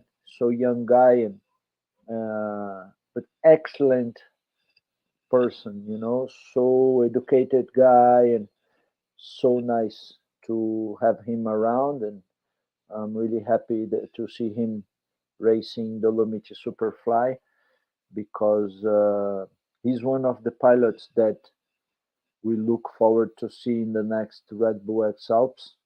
He's just amazing pilot and amazing person, and for sure he will have a even better race this year, which will be his second race. Yeah. So let's see. Let's go back here on the Flymaster. We already are 2 hours and 12 minutes of live transmission, and nobody took off yet. I want to see people flying. I want to see the real action. I'm not gonna move from here until someone takes off. I wanna see. Probably the conditions are not the best for flying. Everybody was a bit worried about what's going on with the flying circumstances in Italy today. Uh, and keep they keep going.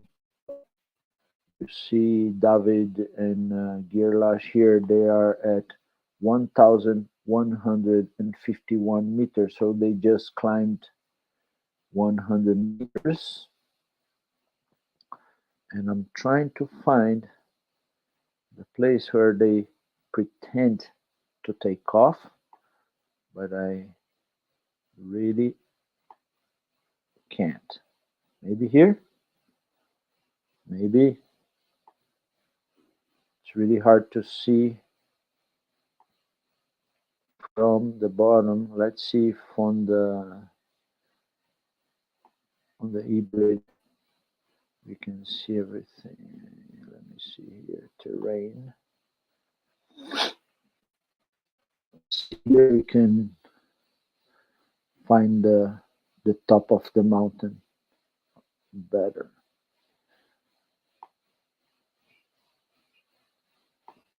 So they are 100 between around 1,200 meters.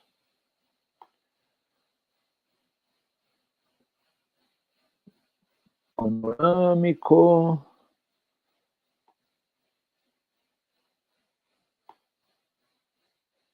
1,700.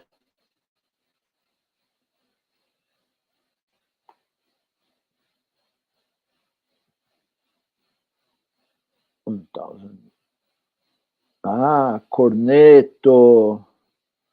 Corneto mio. 2,000. So probably Antecima Corneto, it's where they're going for a possible takeoff or something on the way up. Sentiero Panorâmico. So this is my bet. I think they're going up to Corneto. Let's see. Maybe something bit more southeast here than Corneto. I know here in the Paradiso, Reef Paradiso, it's a takeoff that I know for sure. But let's keep watching because I think they're probably going up here to a higher place, 2,000 meters, Corneto. Or maybe not. Maybe they just found something on the way where they can take off. See how fast the pack caught up with these guys?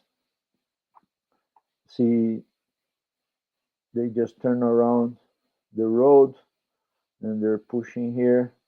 So you can see Girlash, Davide here in the front, and then Girlash from Poland, Italy, Poland. Then Duragati, fourth place. Kohler from Germany. Logan, fifth. These guys here, they're together. We can say they're together. 5 minutes running between them. That's no difference, you know. So it's 1, 2, 3, 4, 5, 6, 7, 8, 9, 10, 11 guys, 12, 11, 12 guys in the front pack. And then we have David from Spain right here. He's in 13th place. That means the first pack has 12. They're really close, you know. Martina running with Sepp from Switzerland.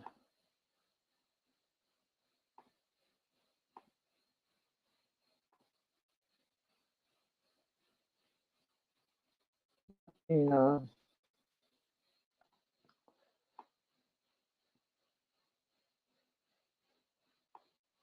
Yes, that's the trail they're taking. Maybe this is a takeoff, or maybe they're just, like I said, taking the trail to go up towards Seconda Cima or to Corneto, either there or here. That's the highest place they can go for flying. Let's see how it is on the satellite so we can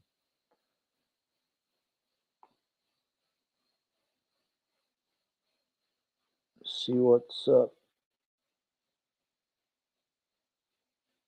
So they're going up here.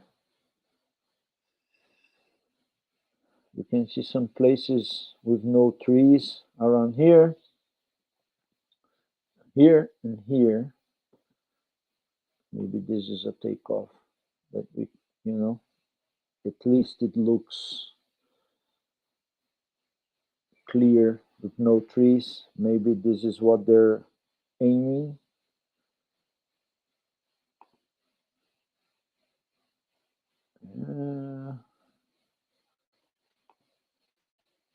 Pra Longo.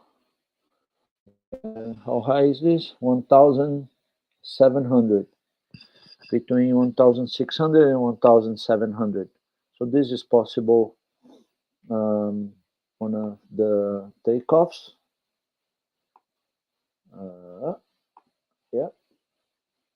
So maybe, not sure, but that's exactly in the way they're going. If not, they have the option of coming here.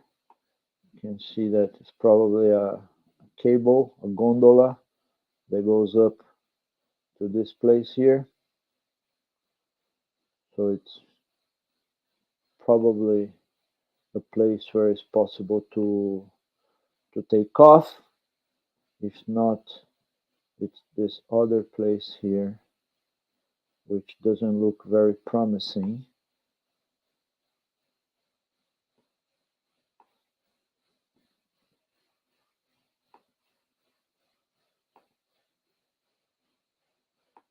And they keep on moving.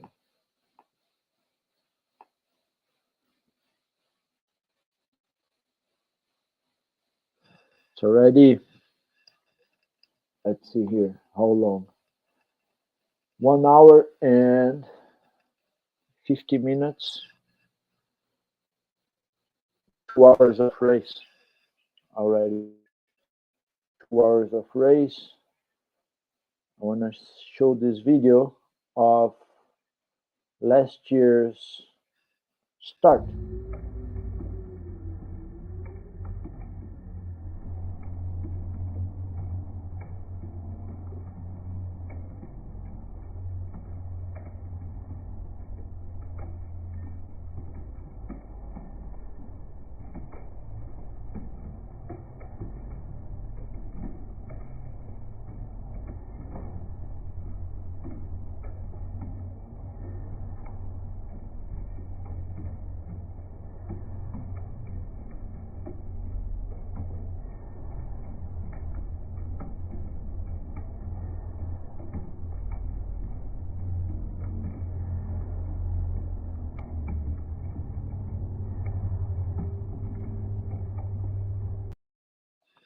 Yeah, exactly the start.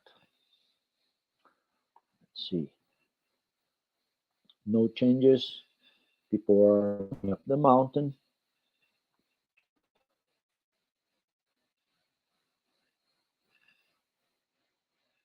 Let's zoom out a little bit to see what's going on.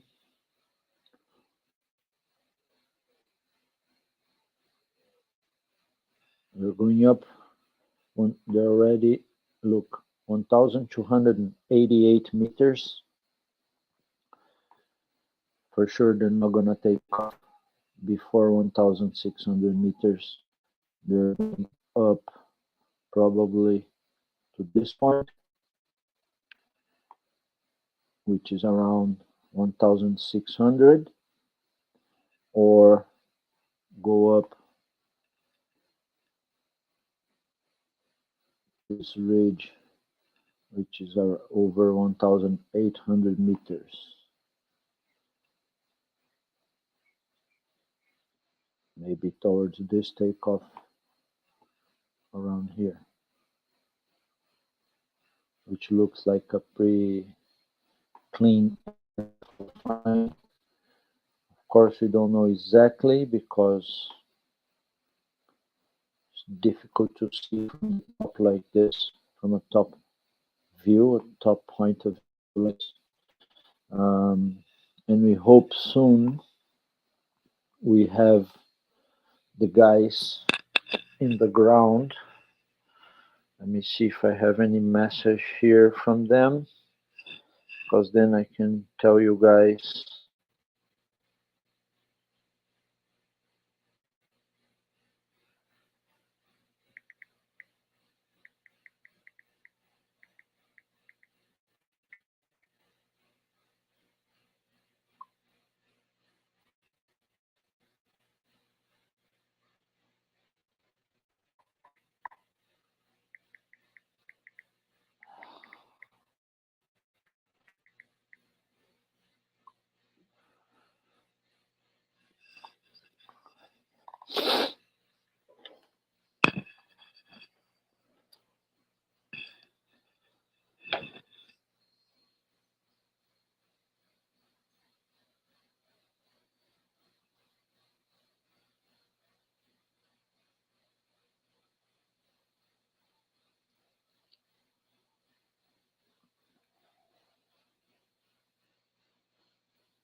Um, I'm showing to you guys, and also I'm trying to get some of the videos that people are recording in the road to be able to show to you guys the action that it's going on.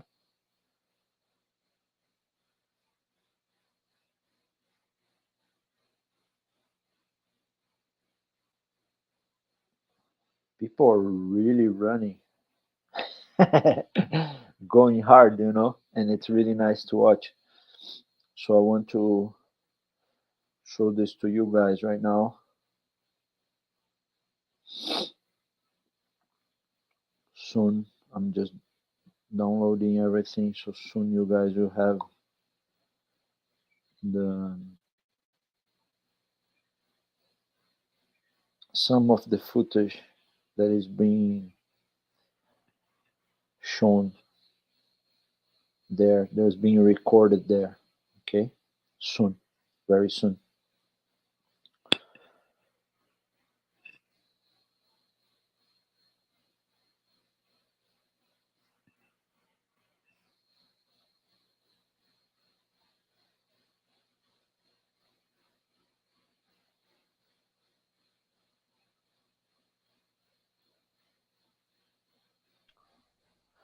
Hello.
Let me approach here so you guys can watch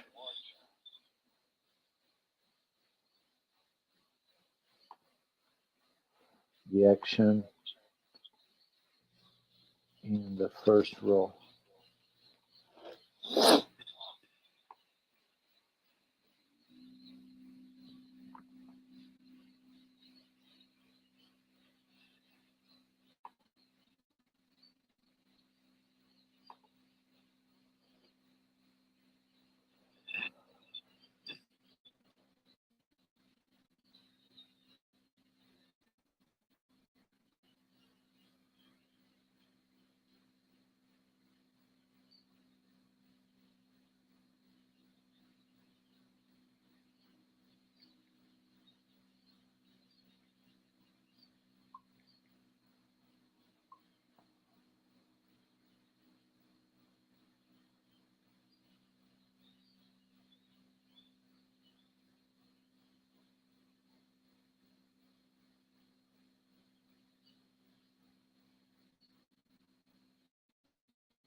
Perfect. So I just received some footage from the real action that's going on there.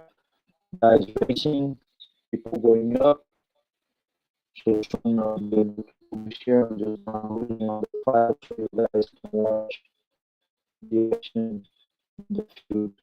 Okay. So let's go here. Higher 1,200 meters. You see that more pretty low, smooth, no echo, and the box.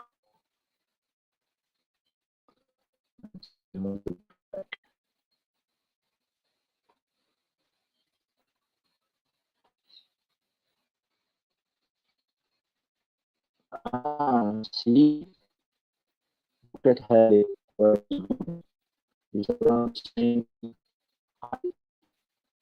He's going to a different place. And you gotta respect Harry that he trusted his thought, and sometimes it's good, sometimes not. But I respect. In here, he tried to do something different. It didn't work, and they got him really bad for the race. He tried, and I respect him for that. To have new ideas, routes, and new takes, and go ahead and try it, you know. So you can really see him going to his own path, trying to go to his own takeoff, and maybe he'll be able to find it. You don't know. So it's you can see here the front back is going towards this maybe to be able to fly, or maybe here, take off from here probably,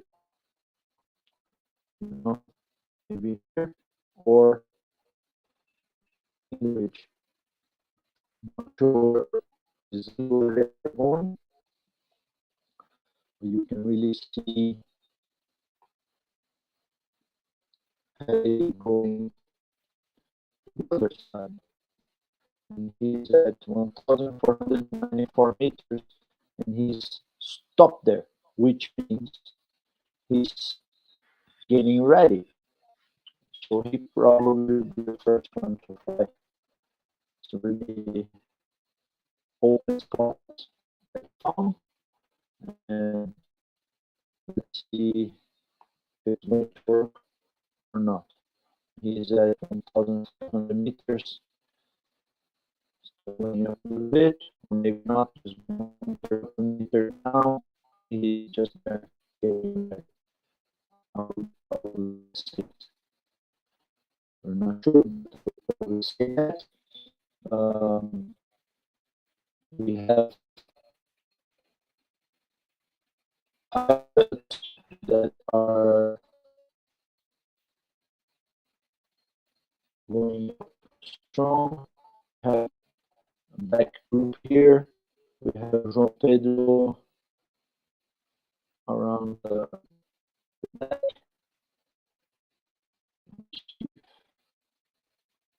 And that was just along. We saw Damien Lacasse on the back. That was just a long signal or something. Not really there. Just a misunderstanding of the signal.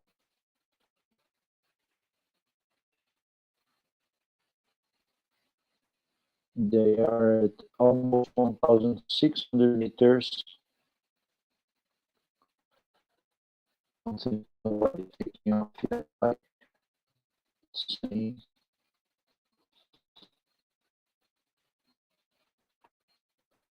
Yeah, go.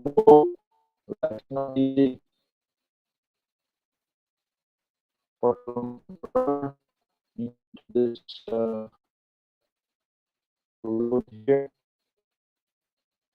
Is on this asphalt path. Probably gonna end up here in the yeah, that's a late one. Now it's this route, this asphalt route.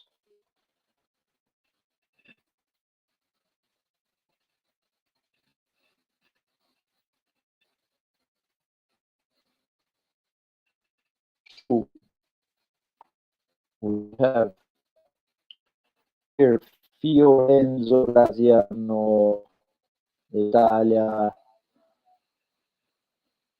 He lives in Lake Garda. Really nice guy. He was doing the live for UAE Hike and Fly.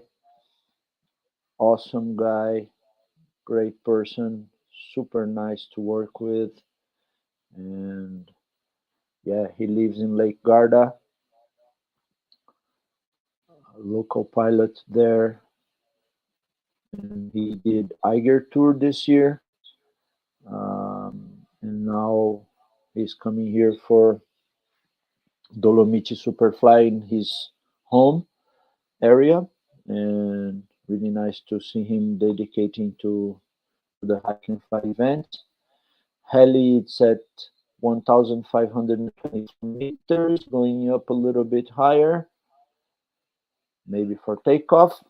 I thought he was already in place getting ready, but he's moving a little bit, so probably going up a little bit higher to try to take off. Maybe not. He's 1-2 kilometer per hour. Yeah, going up very slow.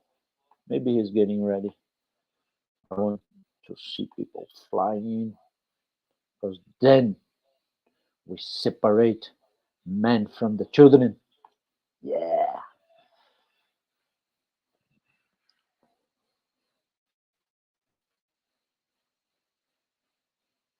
It's showing that Moreno took off, but I don't think so because he's at 1 kilometer per hour. They're at 1,600 meters, going up slow. That means it's the mountain is getting steeper and steeper.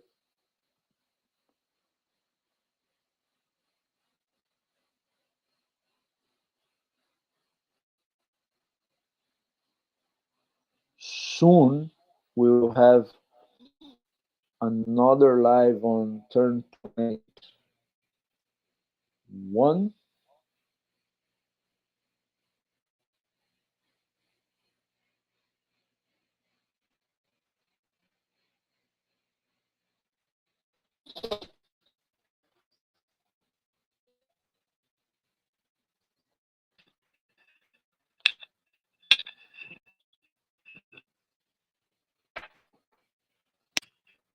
Already drink 1 liter of coffee. The good part is that I have a coffee plantation in my farm, so we have lots of coffee. Yeah.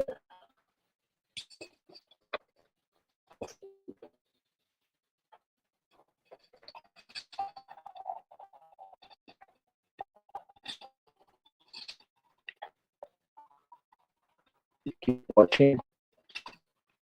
Guys, tell your friends that are live. Soon we will have here. Soon we will have camera 10.1. Guys are also writing there. I'm downloading some of the videos from the road of the guys towards point one to Boca if you speak Italian. After we have 16, Sexton, Sesto, which is 33, then Vita, and the finish Lerico. I want to show you guys, if you're not familiar with the area, some of the flying that is done it in previous editions of Dolomiti Superfly, while we wait for these guys to start flying, right? Which is, they're not really far from it because they're getting pretty high. Let's see, where is Heli? Heli's going up to, he's trying to find an even better place to take off, but you see the area that he's in, a little bit more north. Maybe he'll find some better winds outside the valley. You know, he's on a not so protected area, not so deep into the valley, and the whole pack is going deeper. You can really see Heli in a separate way, going more north, hiking up, but he's lower than the guys that are going south. So we don't know, maybe he'll be able to fly sooner, maybe not. And that's what I really want to see.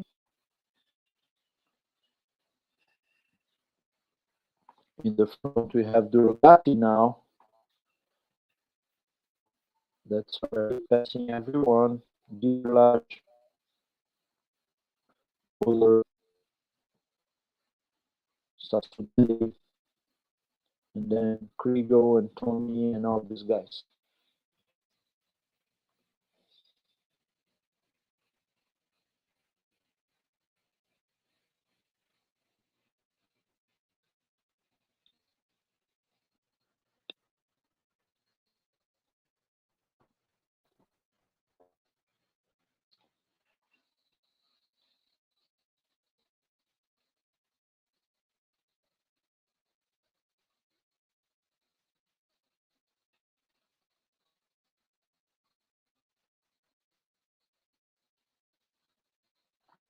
So, some of those.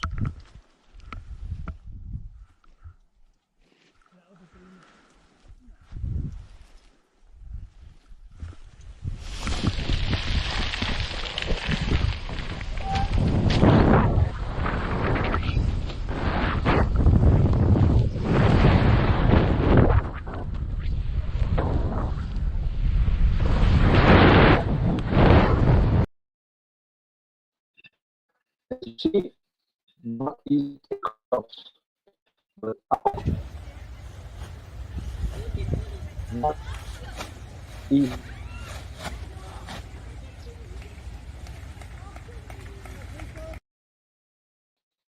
Yeah, not easy at all, you know, not easy at all. Check this takeoff again.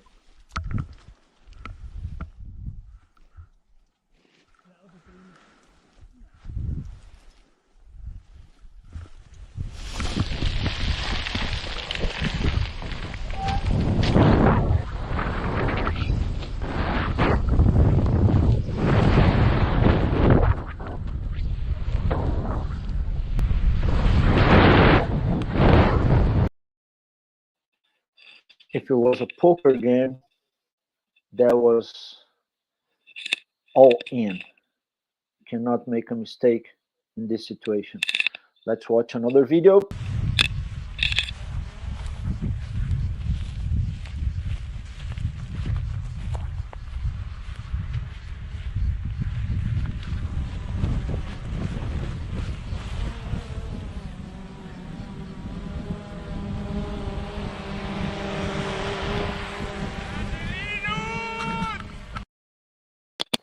Yes, yes. Good one.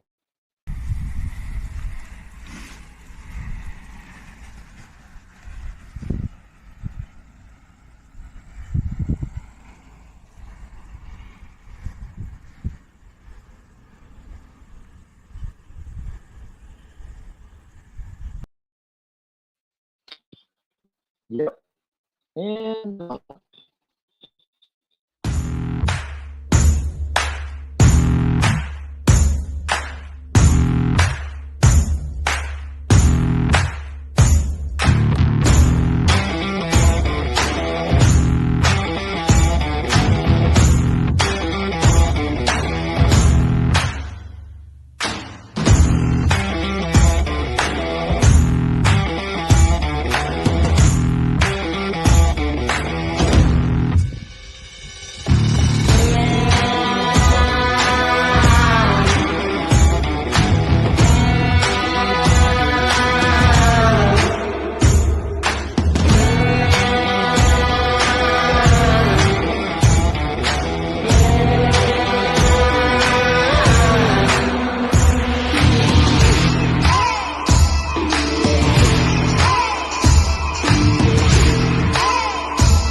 yep, that was 2020 on the last Dolomiti, but it's going on now. Check it out.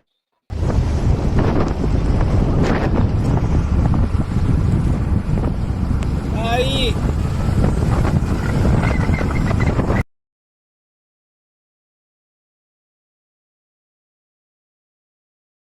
This is real life action.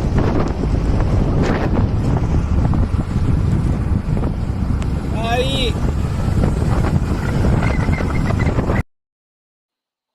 Yeah, people hiking. We have some other videos here to show you guys. Aí!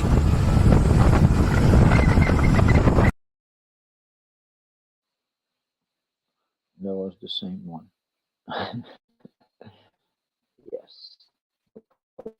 We have another one now.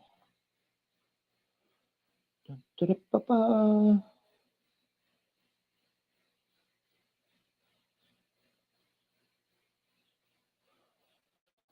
The thing is, during the race, after they start flying, you see more changes going on. You see Harry, he's still looking for a place to take off, probably to change the area. I don't know if he found or not. Interesting to see. Let's see the front almost 18 meters now. Have more here. Showing that he took off, but it's not true. He's flying, he's walking at 3 kilometers per hour. Now, the last place where I thought was a takeoff, and let's see if he's going to stop there, or if he's going to go even higher, or higher first. But with the crowd, this is probably a place where it works to take off. Because it's really the only place with no trees around the area. It looks like the place to fly here, mostly to southeast or the east, not really the north, but maybe it's working there on that altitude when the high winds are more from the north, but we know the high winds are starting to gather in this area. So maybe this is the takeoff place. We already completed 2 hours and 54 minutes of live transmission, and times on this face crazy. We are here talking to you, but maybe we should stay 12 hours.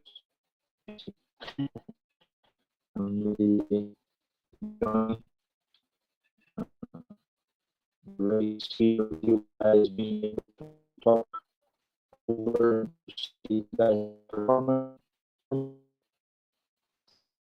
Only I'm left, but with the company of you guys, we have some guys waiting here on the live, and I'm really happy about it. We have Baptiste, some of these matches, we have some guys ready to watch and being able to talk with us on the live. So, like I said, these talks. So when that happens, hopefully we're getting ready for the talk. Flying, finally, you know, they're just here. Speed, 0 kilometers per hour. If they're not moving, they're getting ready for sure. Okay. So we have the back group. We have Heli on the top there. What's up, Heli? You gonna fly or what, man? It's nice when you see someone separated from the whole pack and he just flies over. I really hope for the race that something like this happens because it brings the heat, it brings emotion to the race. So this is really cool. See the pack right there where all the guys are. Some guys stopped even earlier. You see Tommy here, he's already in place, parked his vehicle, his flying vehicle here, ready to fly. Alles gut. Yes. Okay. Now I have another video here that came.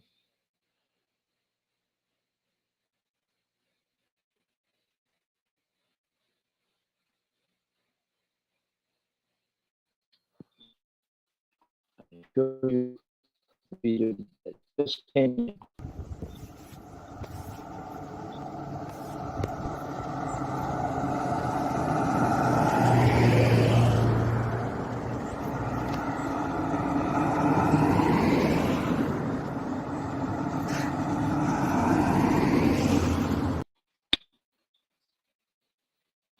Yeah. One more time.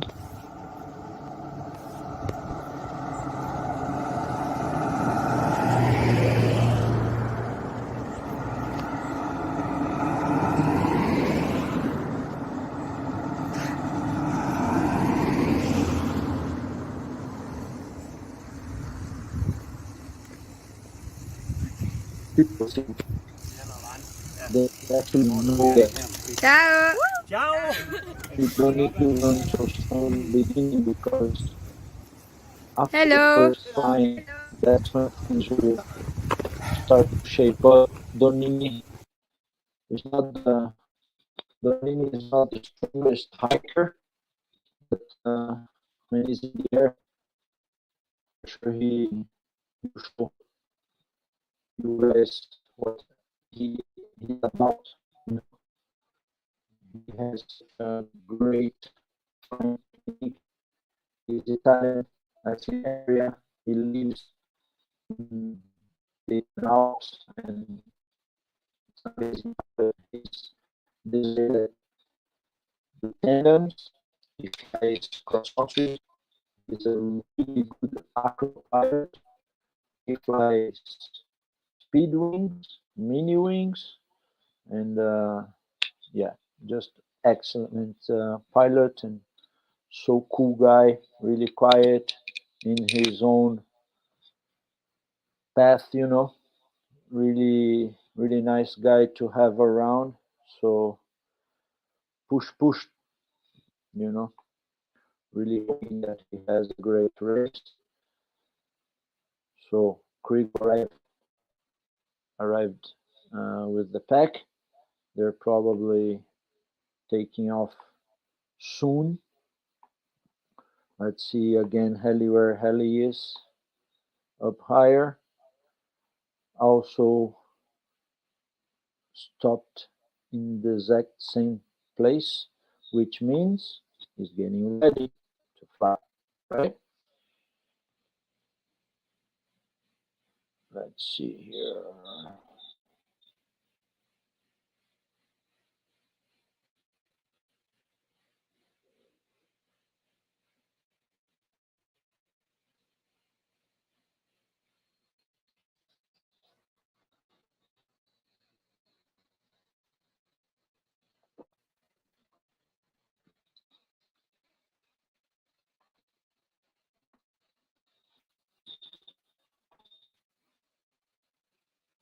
Soon you have live camera in the top of 10.1.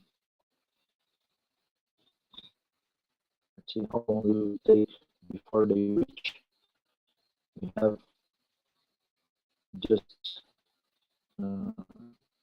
done 3 hours of live transmission right now.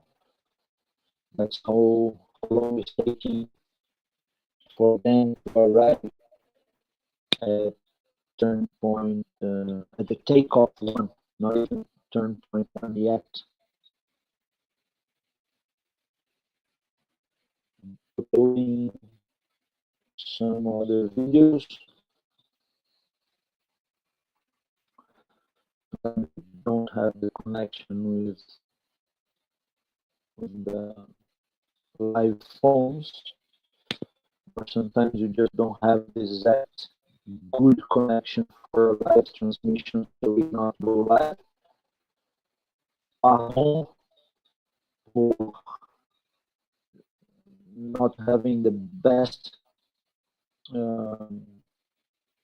live conditions, but we try our best to put you guys into the action, and that's really important. I think for I can fly events, strong live, so you can follow the action.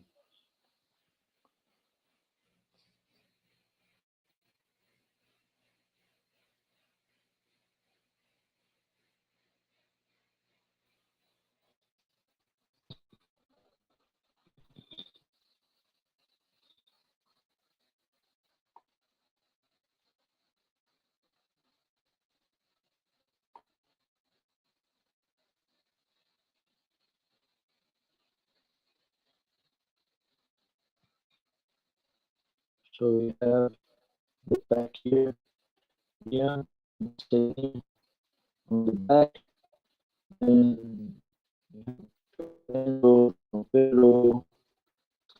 net, and these guys on the left back. Have a middle back here, Lars, Limo, Colo, and Thomas Christensen, and then we have the first group that is getting ready. They're just there.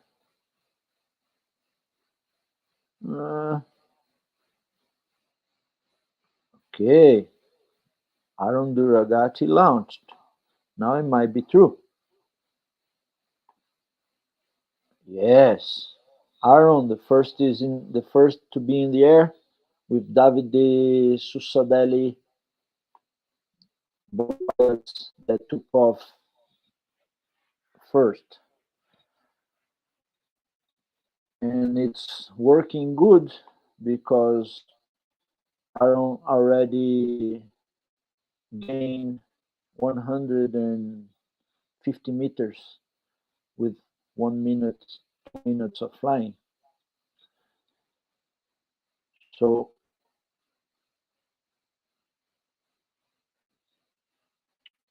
they're getting ready and taking off.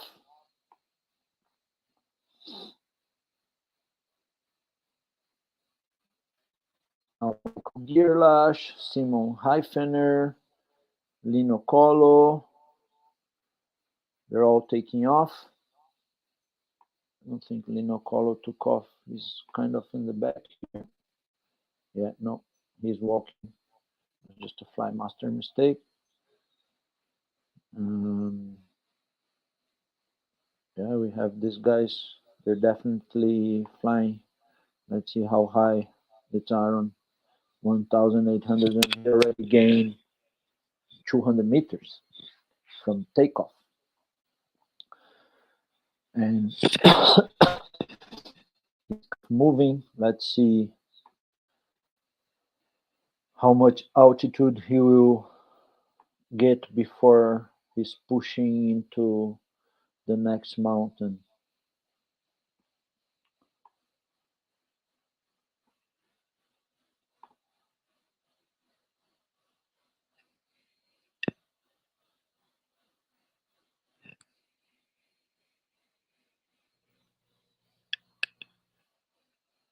Another video.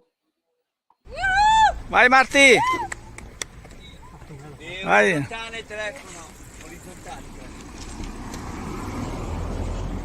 Quanto corre la Martina, zia qua.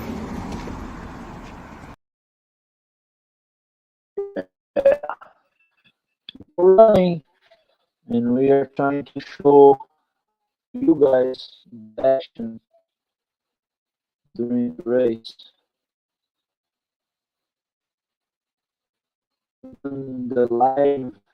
The real live transmission like this the first time in UAE I can fly in Dubai last year, and trying to help Silvano and all the organization of Dolomiti Superfly to push this live, because I think this is the game changer on how you can fly events where you can watch this event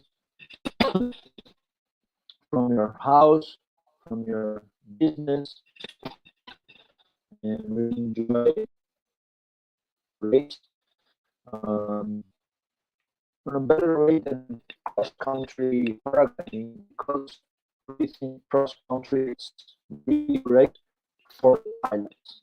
You know, if you're flying, it's the best sport ever. You have so much fun, and you're really into a race like a car race. But for the public, it's so difficult to understand, and also the system of the points. You don't know who's in front, because if you've been in the front for a while, you have advantage points and for leading. So it's difficult to understand if you're not a pilot. On Hike and Fly, whoever is in the front, and everyone, literally everyone, can understand what's going on and who will be the winner. You know, if you are in the front, you'll be the winner, and that's it. So it's easier to follow a live when you have this type of event, Hike and Fly event. So, hey, 400 meters ready for David, Girlash, and Durgati. All the rest is packed into this area where they decided to take off around 1,700, 1,750 meters. So all that area, pretty much around that. The guys are higher than 2,000 meters here already, trying to find some thermals, but it's not going much higher than that. I don't know if because the thermals, I don't know if it's some cloud base around 2,000 meters, a bit higher, but they're not going up that high. Aaron, he's at 2,200, it's showing here, so maybe he was able to fire up.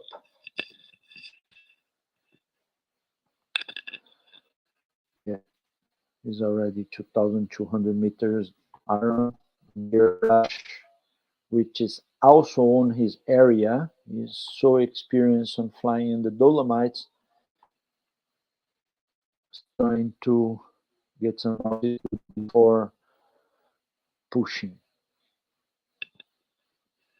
In the meantime, the other pilots are watching them, seeing what's going on, where is the best place to go. You take off here, you push where? Where do you push? So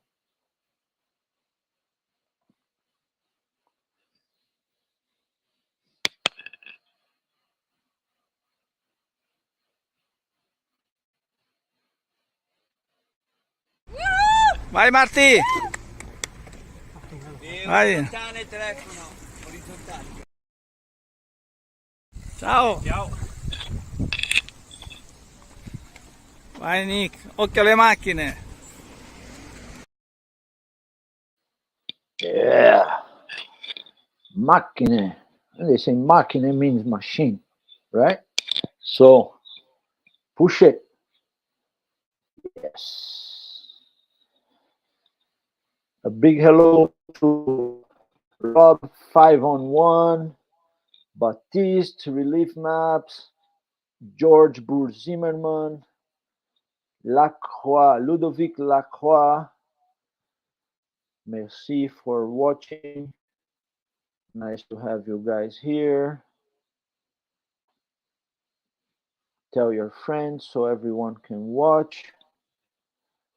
Soon we're gonna have live cameras where you can see all the live action. Okay, let's see what else we got here.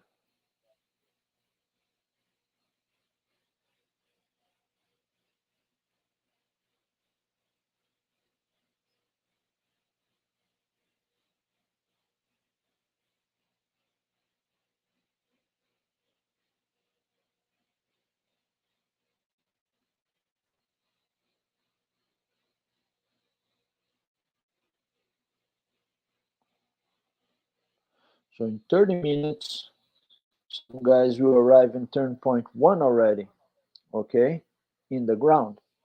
So soon we'll have a live transmission from turn point 1, okay. In the meantime, we see the guys getting some altitude and flying. So let's see who are the next guys to take off. More and more guys are getting in the air. Let's go there to see Heli again. Where is Heli? Shrimp? What's going on there, Mr. Shrimp? He arrived a long time ago. I don't know if he's trying to take off and couldn't do it.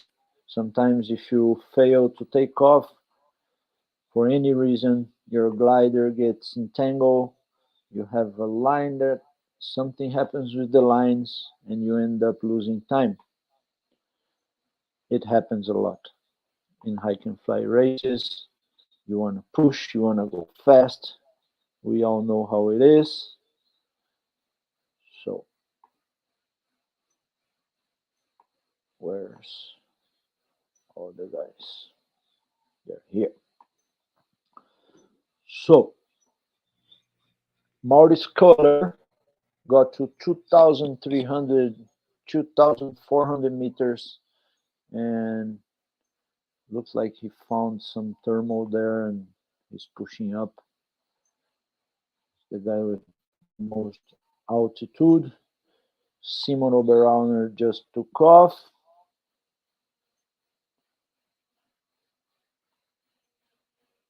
Kriegel just took off. And Maurice Kohler is pushing towards turn point 1. And the rest of the packets kind of coming behind.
Really nice.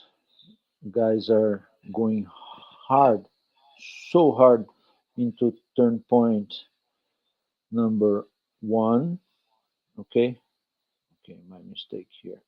Let's go back here and into this one. Yeah. Okay.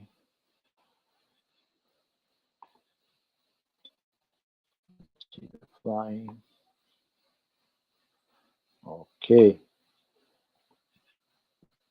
David and Kohler pushing forward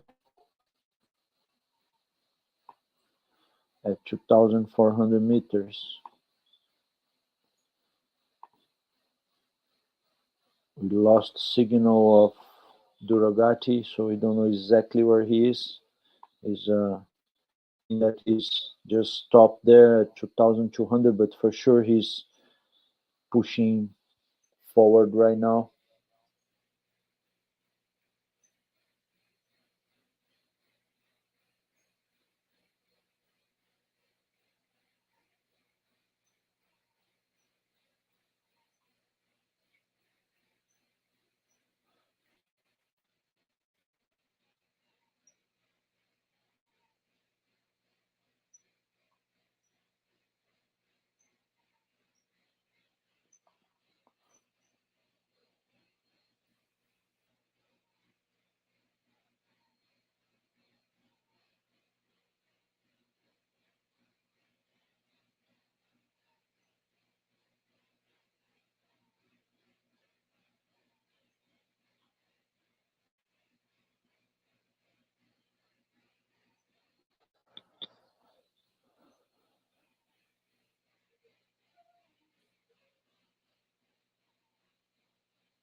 Okay.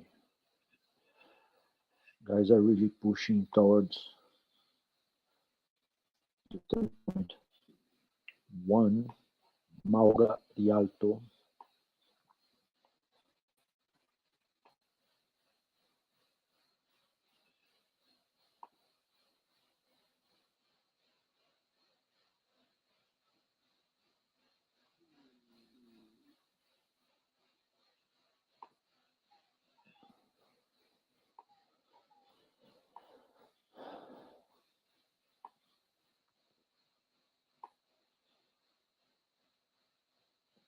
Yeah, heli took off. You can see here he's flying on the other ridge. He's not getting much altitude there yet. 1,100 meters. He lost 400 meters from takeoff, going towards the middle of the valley to try to find a thermal or a lift that bring him up. You see Krigo here is at Saron that is blocked. His flying master is not showing. We have Noe Court at 2,000 meters.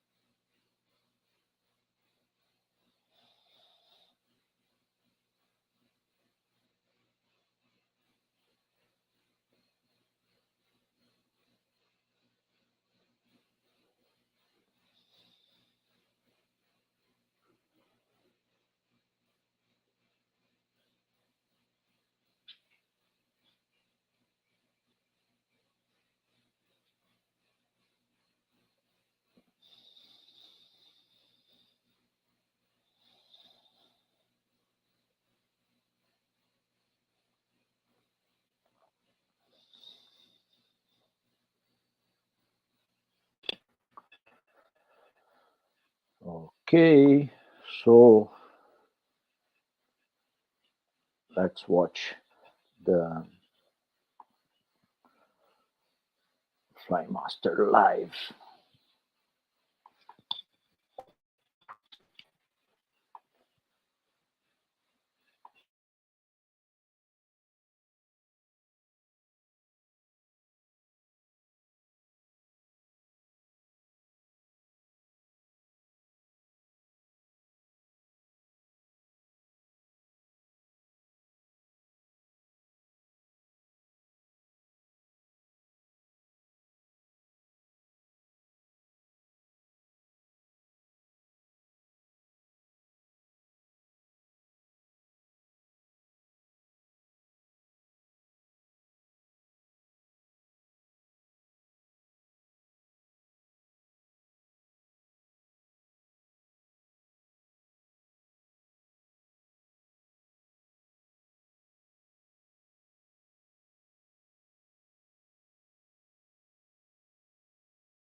Flying, flying.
Now we see Damien Lacaze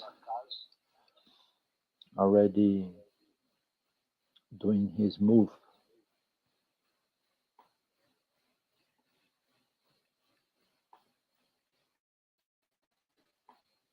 2,500 meters. Got some good height. Who is with him? Him and Tommy are flying together here.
So we see here Damian and Tommy, Hemi and Noe Court just behind, and then it's a couple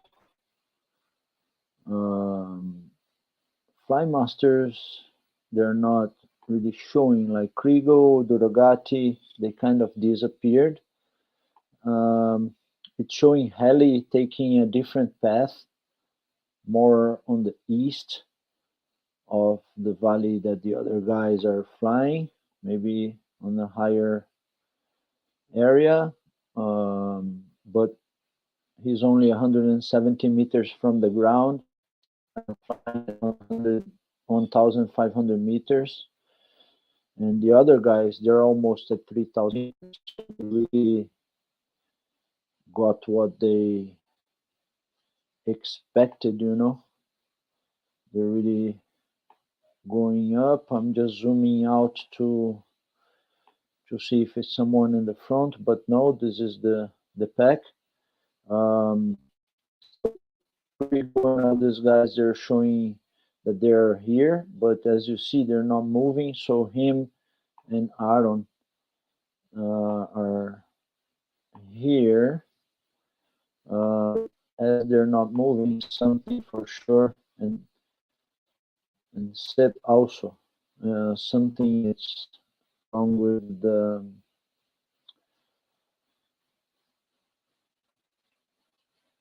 the Fly Master, you know, so then we can't really see where they are. It's expected that they are around this group here somehow, because Krieger was flying with Noe Court, so he's here with Remy, so probably they're around here. Also Logan, it's here, but it's not in movement, so soon we will show the exact place that they are. Damian, Simon, Thomas, Friedrich, and Michael Gierlash. They're on this group here. Damian, it's almost at 3,000 meters. I remember one day I was racing Born to Fly, and there was no signboards, so you could just fly the entire race. The day after of the race was expected some rain, so they say, okay, we just push. And when I was on turn point 2, Damien was finishing the race on the same day. I was like, man, these locals, they really know what they're doing, and this is what I mean about the difference between pilots that arrive in this place with not so much experience and the guys that really know the area. So here you can see that Krigo is already pushing forward, showing that he's in 11th place, but I don't see anyone in front of him. I don't know if they are all together in this pack. Yeah, probably this is the first pack. So you have Simon, you have Damian, you have Tommy, you have Krigo. Yeah, who else? Some more guys here probably. Yeah, a couple guys. And then on the second, we have Remy. Heli is coming, finally getting some good altitude. 1,800 meters. He got pretty low after takeoff from his heli race. and but finally he's finding something to at least to maintain him in flying. While the other guys, like in the second group, Noe and Remy, they're getting as much altitude as they can. They're at almost 3,000 meters. And the first group, after they done the same, they already pushed and they're losing some altitude until they find another climb. So they're at 2,500 meters right now, all around the same altitude as Kriegel. Kriegel, Tommy, Simon, Michael Gierlash, I think Duragati is here too. It's not sure, but I think it's around this block here. Sometimes it just cuts, the signal depending exactly where they are or where the instrument it's fixed. Sometimes behind, sometimes in the front, sometimes in the helmet, and sometimes you lose the signal. It's pretty normal in the high mountains. And they're at 2,500 right now, and pushing. We still have some way to go. Let's see how far they are. I forgot the first group here. Now it's showing Mr. Durogati with the other Italian guy, Sassudelli. So they are in the front. Okay, I missed them. They are here in the flying the ridge. Davide is at 2,100 meters, and Aaron is about 300 meters higher than him. But they're flying together, and they're in the front. And on the back, you see Kriegel, Tommy, Gierlash, Lacaze, Simon Oberauer. That's showing him Simon here on the back, but he's not there. He's with this pack here for sure. He's just blocked the instrument there. That's Remy and Noe coming from the back. They have some good altitude, so it will be no problem to arrive. Here on the backpack, you see Heli ended up flying to here and crossing back to where the guys are taking altitude, which means it's working because he found some thermal and he's going up with the guys. It's just a different strategy that he used, but it's finally working, and he's getting up with the rest of the guys. So let's go there in the front again. We see Tommy Kriegel in the mid group, and you have David and Aaron in the front group. We can't really see where Aaron is right now. It's fixed in 2,500 meters, but we know it's not true because he's not a colibri. He don't stay in the air, stopped in the exact same spot for 5 minutes. So he's probably here in the front with David.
Hey Rob, the guy that is watching, we will have better quality streaming after turn point one. Right now, we don't have much to show because they're in not very accessible areas for the organization. So they're in the middle of the woods, flying and crossing the mountains. But soon they will arrive turn point one, and we will be able to show to you guys in a better way. Okay. For the moment,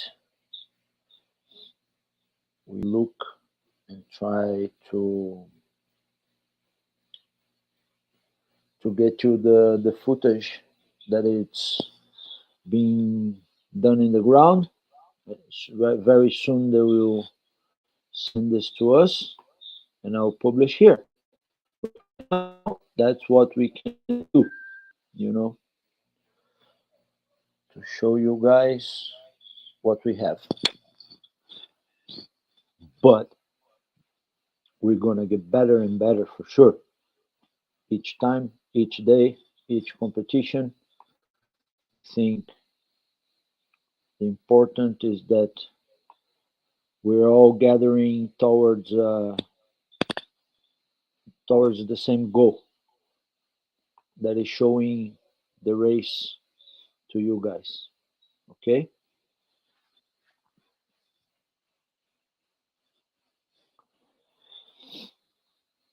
So we have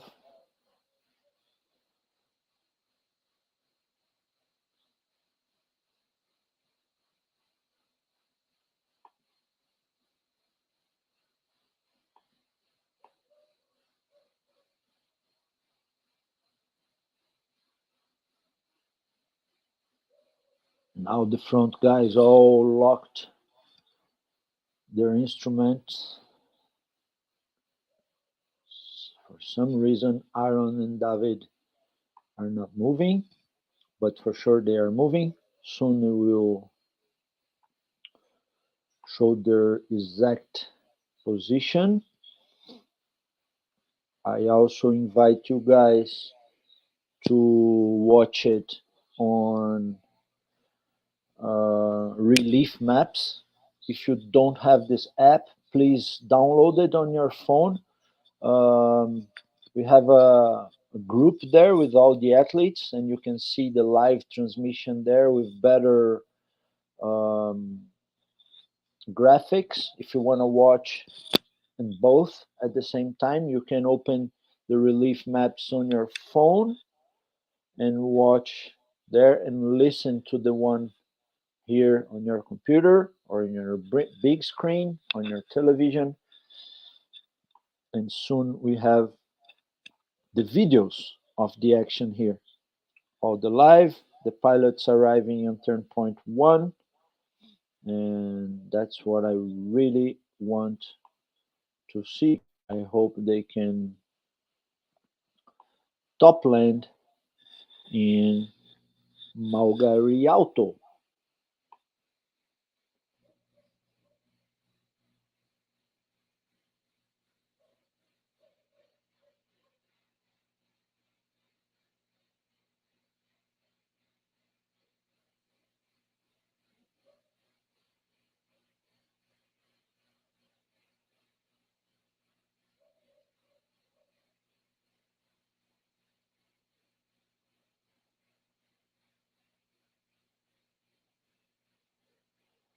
Okay, now we can download the stuff. I'm really happy that soon we'll be able to. We had some technical problems here, but now it seems to be working good.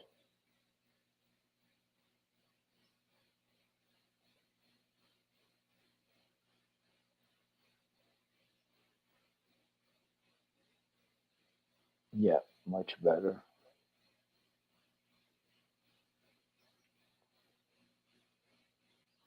Perfect. So soon we will have more footage from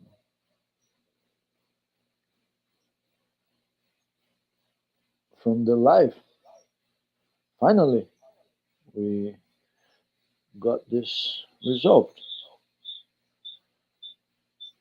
We have one video here, someone took it from the air, and I want to show to you guys.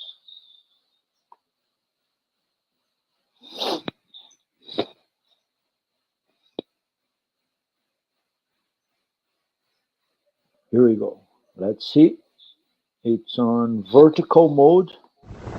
Super giornatona Cristiano 2005,50, sto andando in carrega, super mega giornata. Yeah, super mega giornata. Not a small giornata, it's a super mega giornata. Really happy to see these guys flying. Good that the weather is good. We're not gonna have to worry about that, you know, at least now.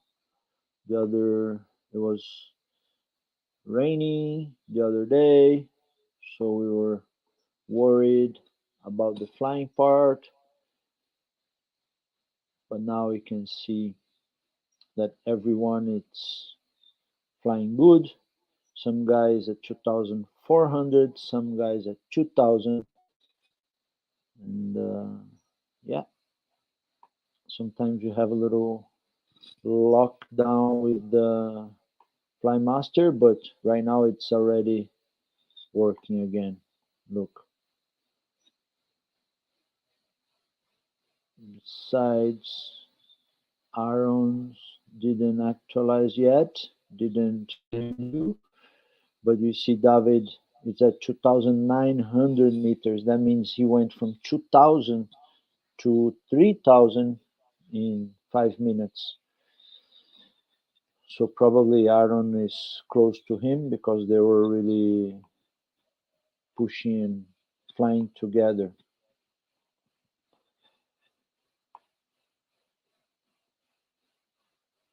Around here. Really on a straight line towards the turn point. That is not really far away. I have 2 big crosses to do, and then they're on this valley towards the turn point.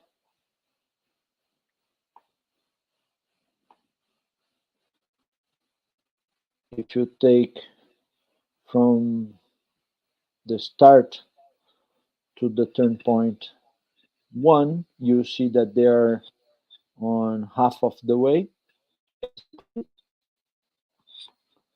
not really far, and everyone is pushing. Everyone got really high, 3,000 meters, which is good. Mountain tops in this area are around 2,000, 2,200, sometimes a little over, but as you see here is at 2,900 and he's 2,000 meters from the ground, which means this area is probably 1,000 meters, 900 meters. So it varies a lot, the altitude of the top of the mountains, but they're around 1,000 to 2,200 meters.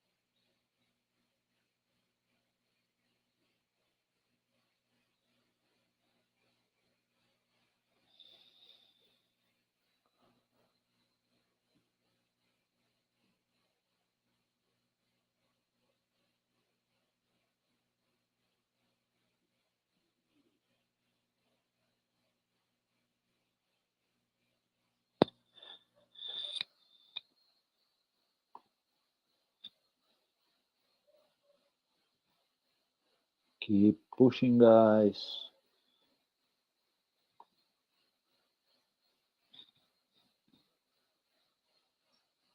Celine just took off.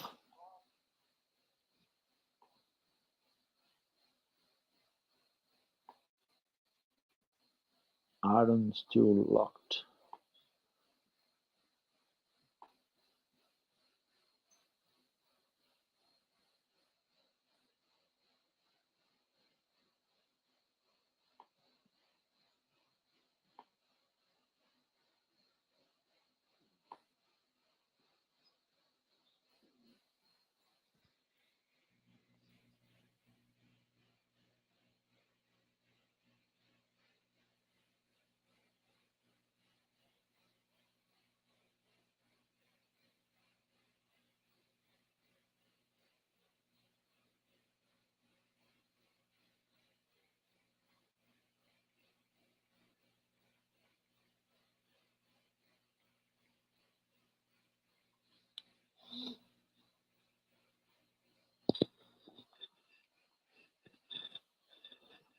And we keep watching these guys flying until they reach turn point 1. Malga Rialto. Really nice. Can't wait to see these guys arriving there. So in this race, we have the participated on Eiger Tour. We have Damian Lacaze, Tommy Friedrich, Kriegel,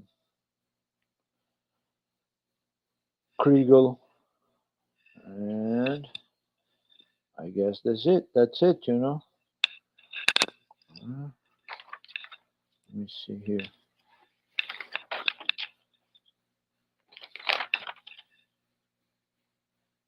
We also have Christoph Fasler that also participate in the Eiger Tour.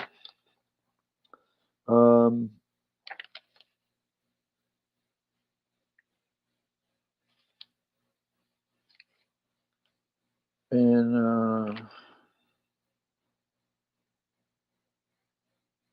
yeah, and it's important because on the ranking of World Cup Hike and Fly, we will mix it up everything after this race, and we will have the exact position of everyone on the season until now.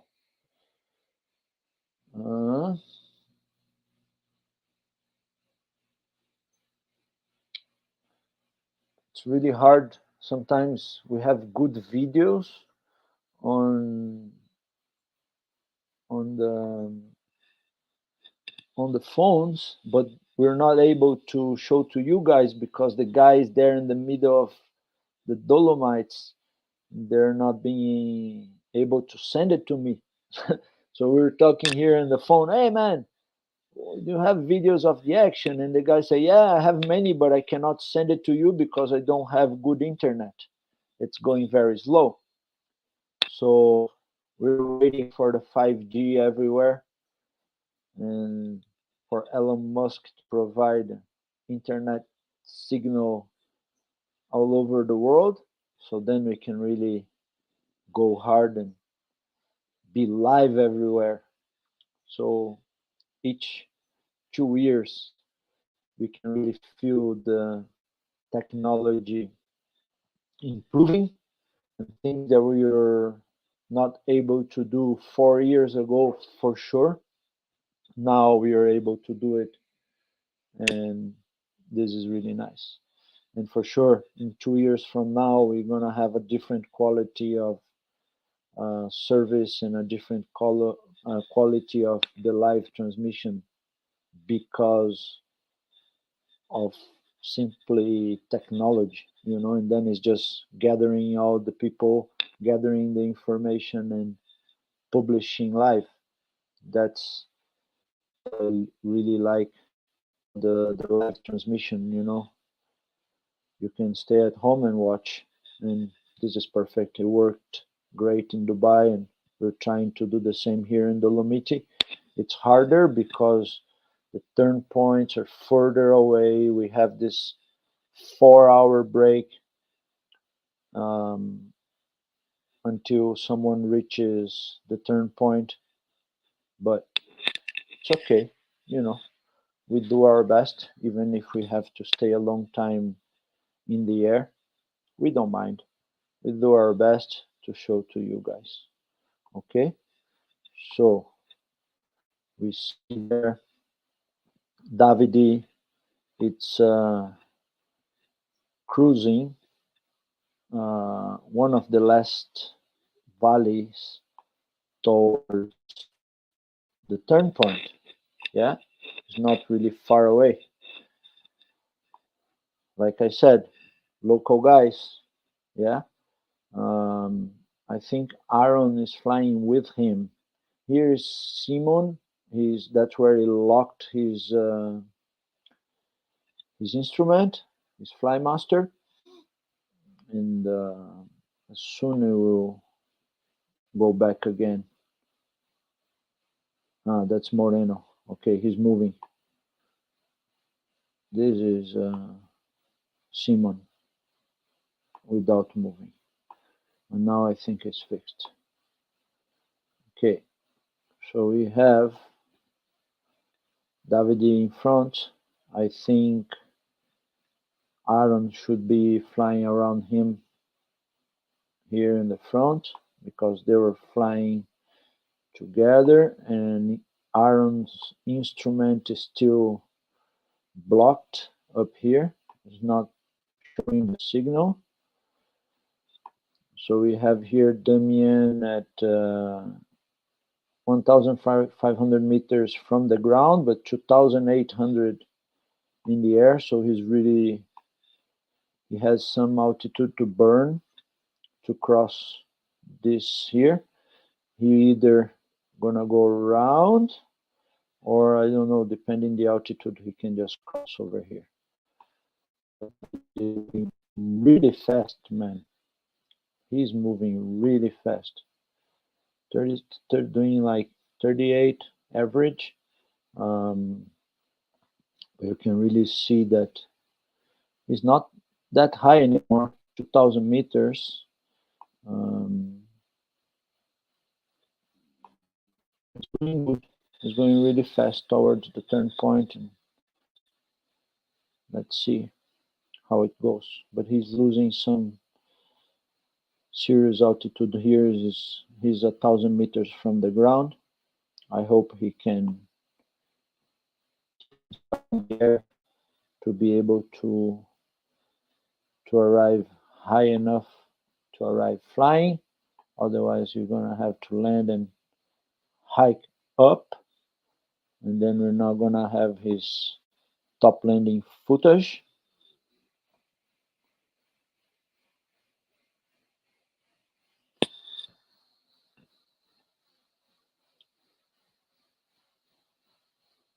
Yes.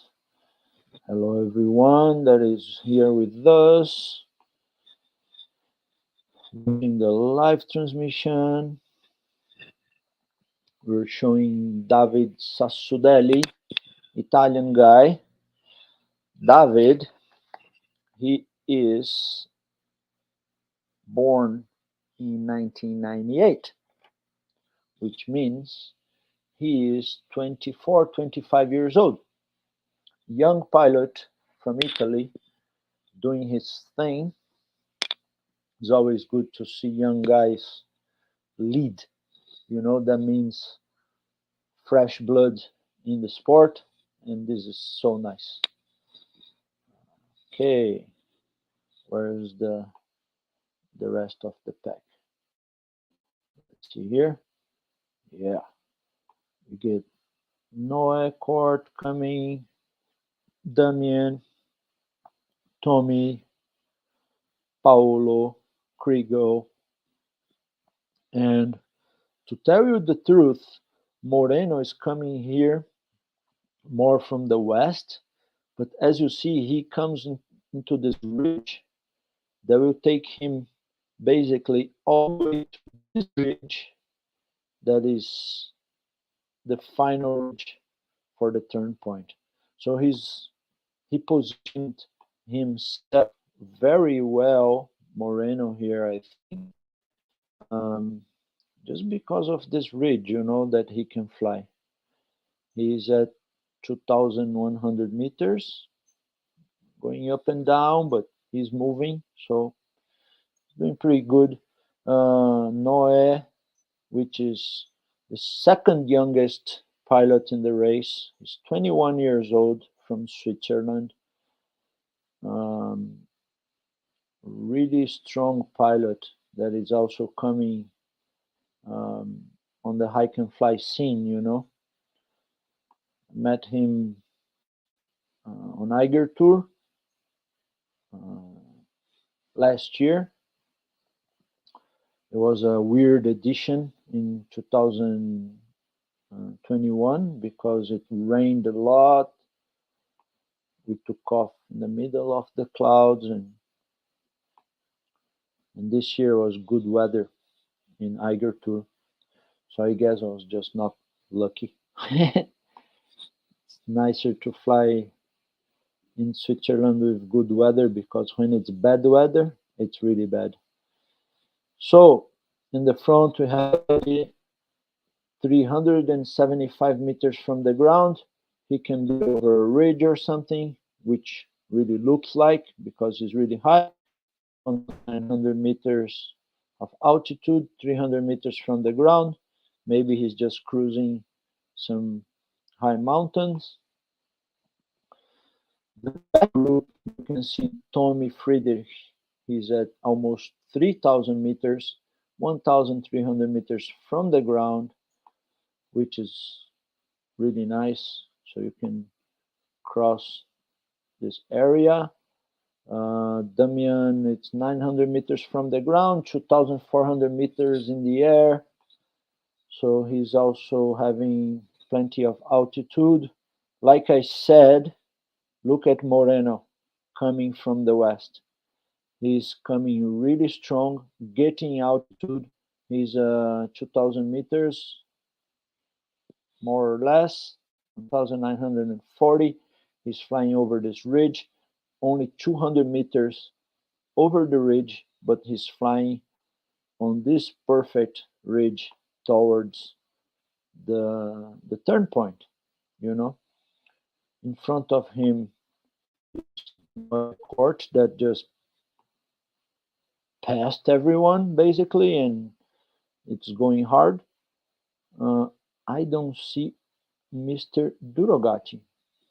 I don't know what happened. His Flymaster is probably locked there back. Michael Girlash. Also, Kriegel's instrument is also locked at 44 kilometers per hour, 2,300, but is not showing where he is right now. Let me see here.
uploading some more videos here that I just received.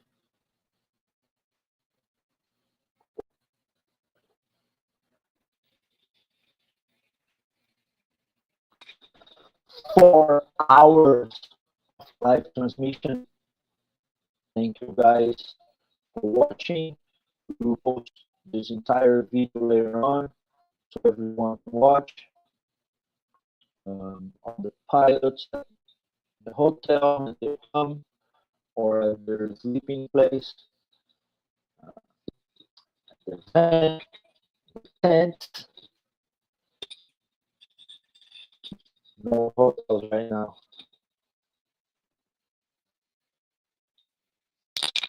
Okay, we have more video play. Let's check this. 3, 2, 1. Yeah,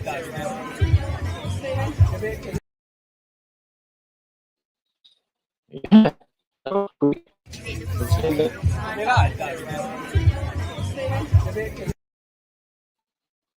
Whoa, wait.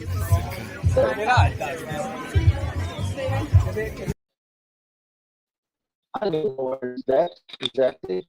I don't know if it's on the first takeoff. I don't know exactly where it is, but I'm gonna show it again.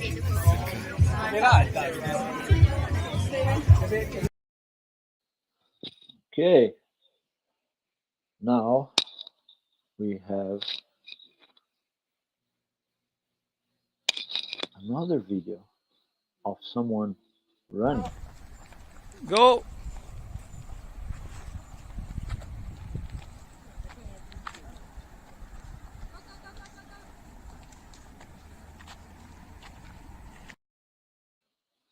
Yeah, so nice to watch these guys pushing hard. Hope we have more videos. I'm just telling the guys here on the group, send more videos. More videos. Yes. So let's see how is the Flymaster here. Who's in front? Who's not?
And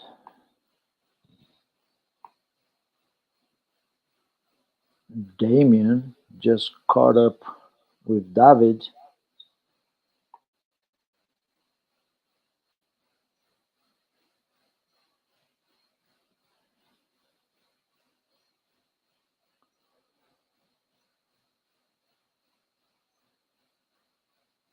I think it's just locked.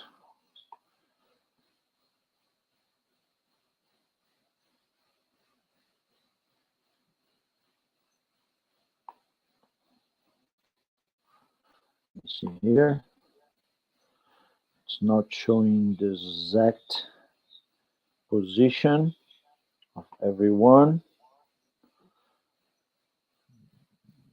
Aaron Duragati and Krigo, they disappeared. They're not showing their trackers. It's not really showing, so we don't know exactly where they are. But I don't think Aaron is behind there. I think Aaron, it's around this front pack, maybe around here, and his tracker is just the back here. So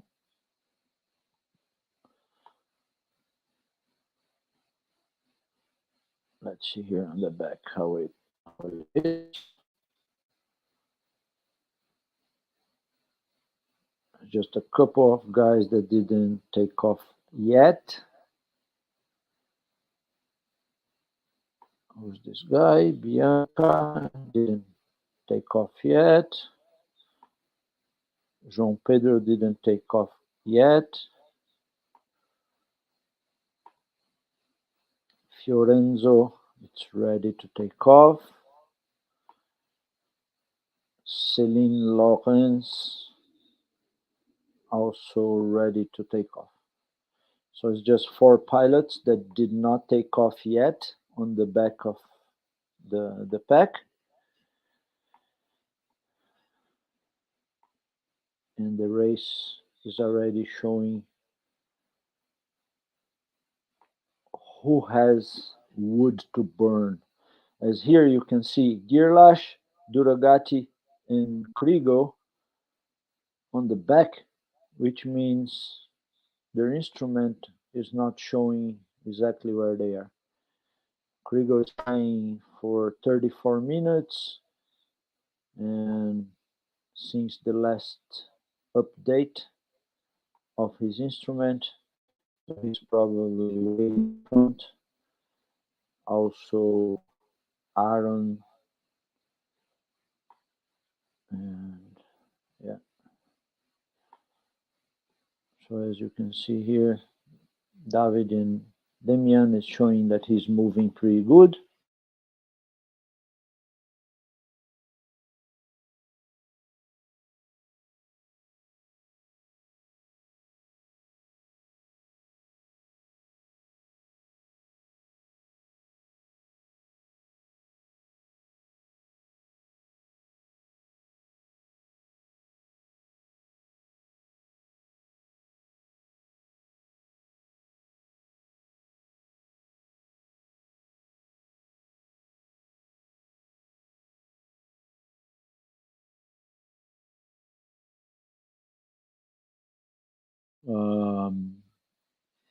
So he went for a family winter summer trip on his boat around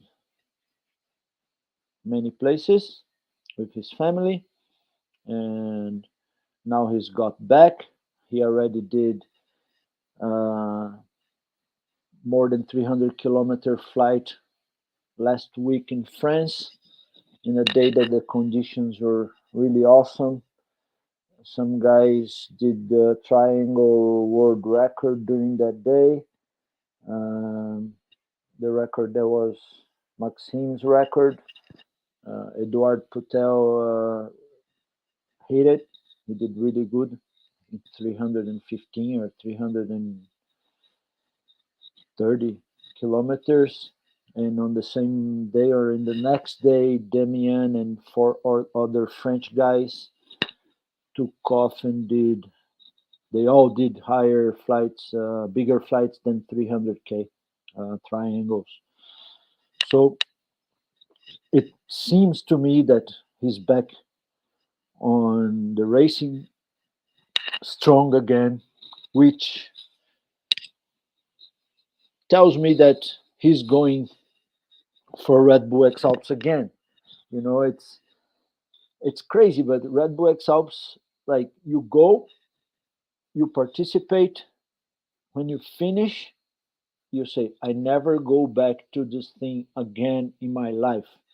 because you suffer, you got scared, you got cold, you felt the rain, so many things. And time goes by and you rest, you think about what just happened, and you think like, maybe if I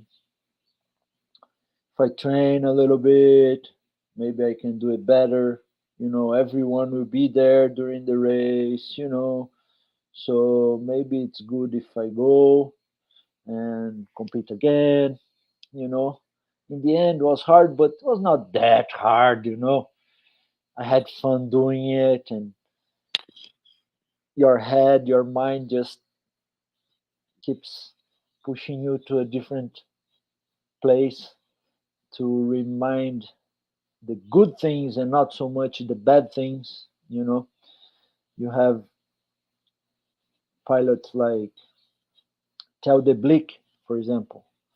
You you don't know a guy with more control, with more wing control than this guy, and he had a serious problem going down from Clausen Pass towards um, the outdoor valley and Outdorf, which is down in the valley from Clausen Pass, and you have cables on both sides of the walls from Clausen Pass. I know this because I ran from Liechtenstein to Montreux once. I did the Via Alpina running, the 400 kilometers, and this running is from Clausen Pass to Outdorf.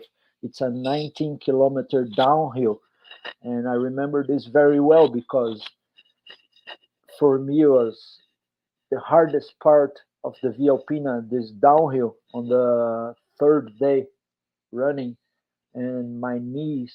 I really felt that my knees were popping out of my femur. I felt like, man, I'm done. I was 19-kilometer downhill, really steep, and you could really see the wires going from the top of the mountains to the bottom, so the locals can throw things down through the cables, or sometimes just climb down through the cables during the winter. So they have many cables until found one flying, and Donini almost hit the same cable. And also there, Tommy Friedrich had a problem, so it was not an easy area to fly. And you could never imagine that some guys with so much experience and such a great level of wing control could find these problems during the Red Bull X Alps. But it's so unpredictable that you do find weird situations like this, and good that it was them, because if it was someone with less wing control and experience under canopy, for sure would be more serious. So they learned this, and I hope they're back for one more try at the Red Bull X Alps, because the first one is hard to everyone.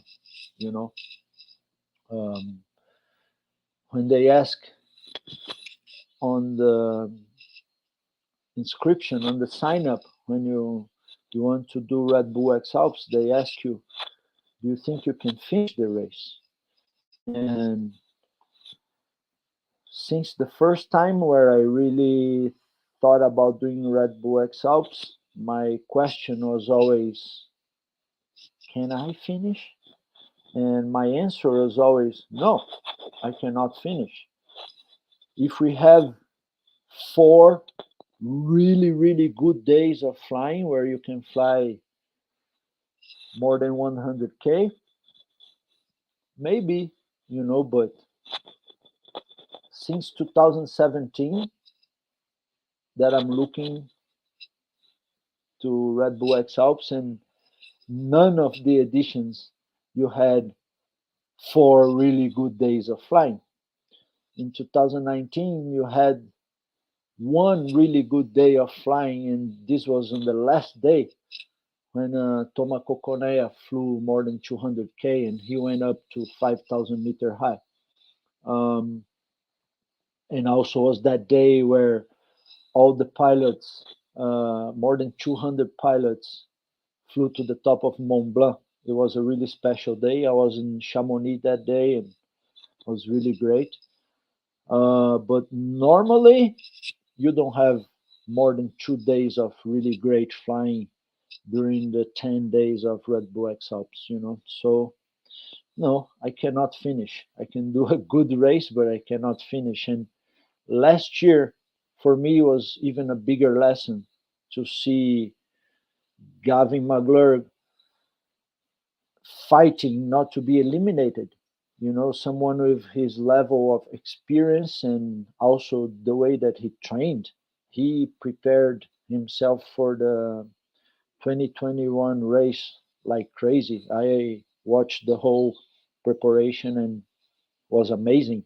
You know, he suffered some accident 20 days prior to the race or 15 days prior to the race, something like this, and it took him it took a lot of his training and power to the race to try to recover. But even like this, you know, your training doesn't go away in 15 days, and he was suffering, you know. Um, yeah, before the turn point in Fish, when he was going from Glarus to Fish, he took a different route, you know, more uh, towards the west, and I saw him climbing to the pass. Man, after 6 7 days of race, it was tough, you know. Anyway, let's go back here. We see David almost arriving on turn point one, followed by Damien Lacaze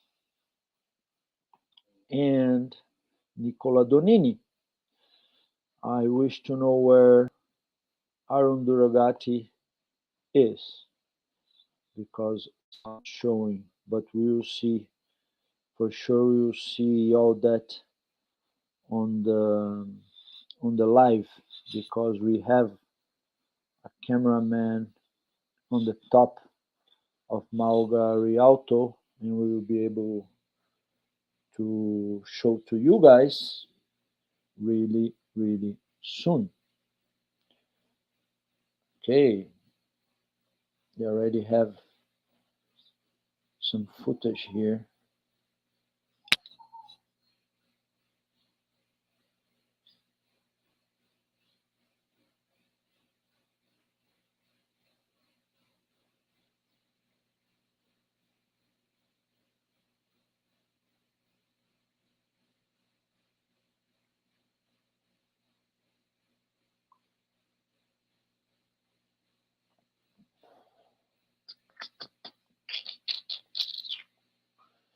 Yeah,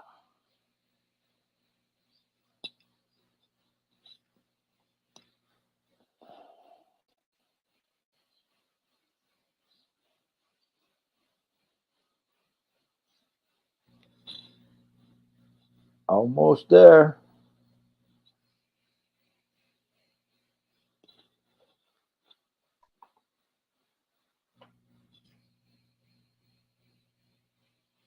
Let's upload some videos here. Just got this video here.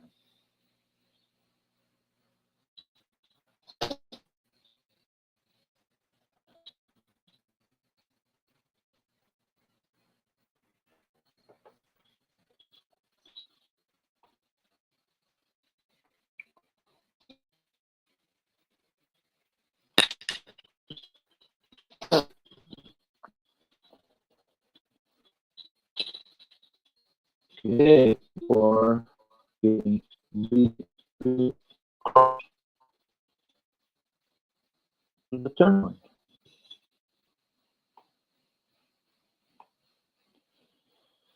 David, Damien, Nicola Donini, Hemi Burdell.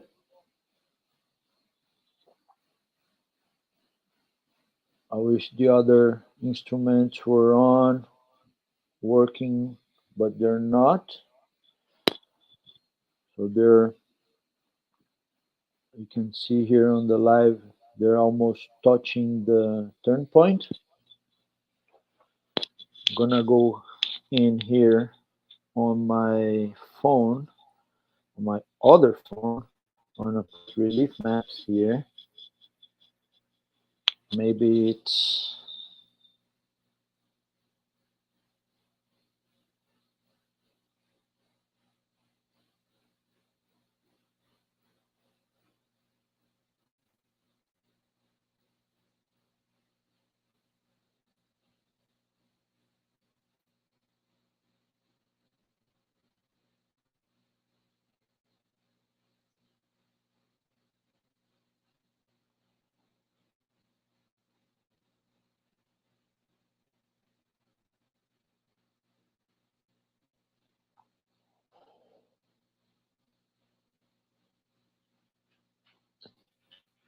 nice on relief maps because you can really touch the athletes that you want to see, and you don't have to follow everyone. In this case, I'm just gonna select everyone, and it's a bit heavy to show to you guys on the big screen, but okay, see. So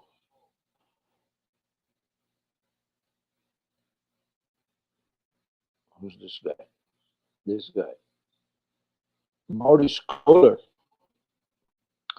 is already on the top of very alto and probably preparing to take off again. And Durati is in the ground, not yet on the turn point. Is not showing any movement, so he's probably landed.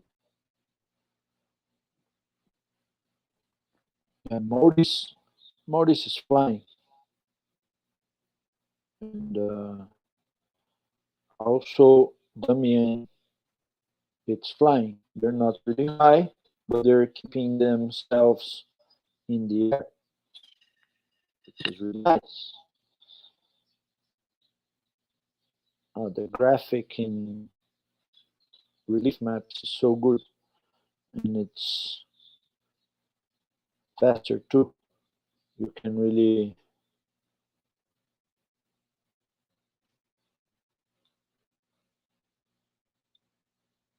see it in front of Fly Master.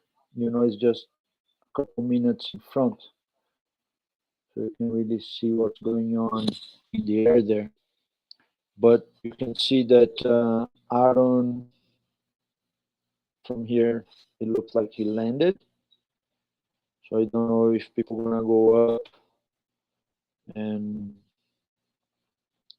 try to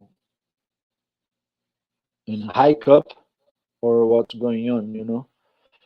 But let's keep watching here, and I'll tell you guys soon.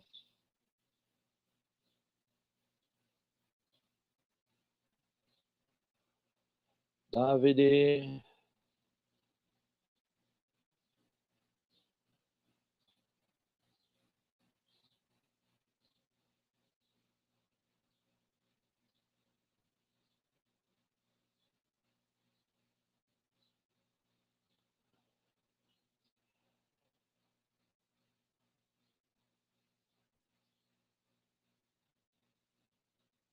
Hellish strength. So good, man.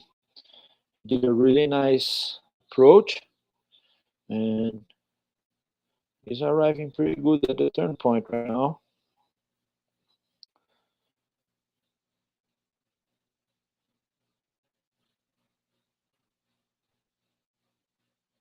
So more is cooler. It's landing pretty much in the top.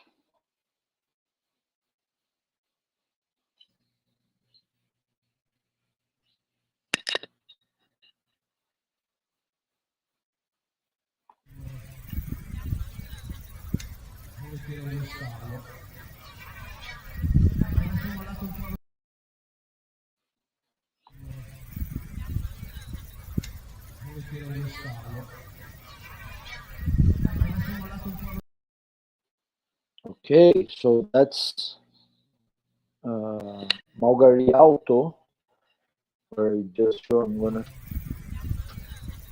show 'em.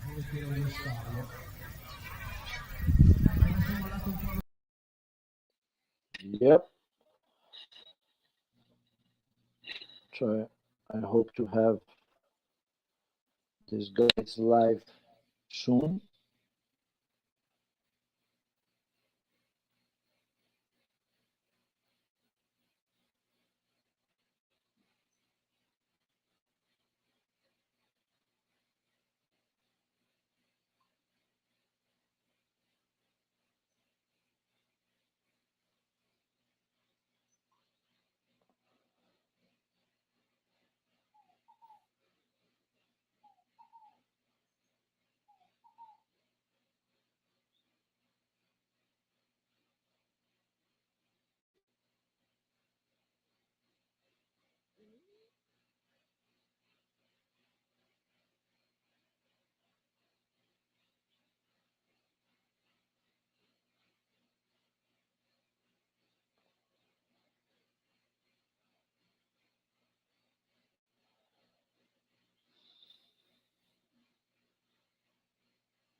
So we have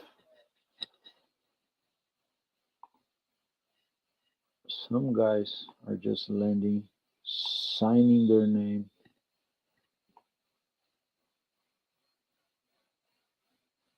Damian, Davide, Nicola, and Hemi.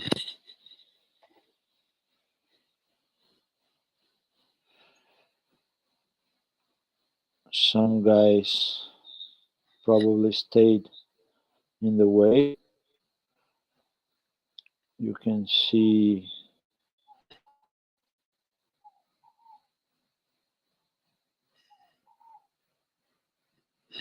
now Nicola arriving.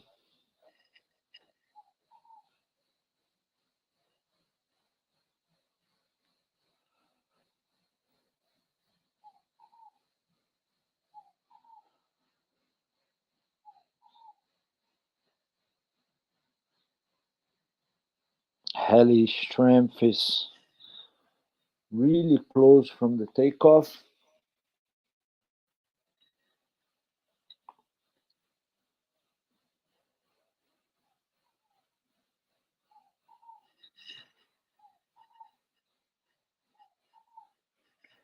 Really close from the takeoff. And again, we're just waiting for the guys to go live. Maybe, and this is really possible, the internet is not the best. The signal for the internet is not the best over there. So maybe that's one of the reasons that they're not going live right now. I'm talking to the guys over there. Unfortunately, when we are in the mountains, this type of things can happen. but we're keeping track of them here.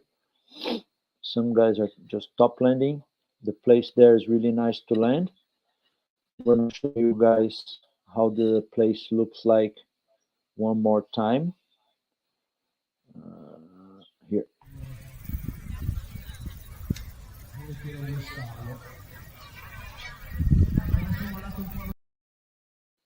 Yeah, so this is Magna Rialto, turn point 1.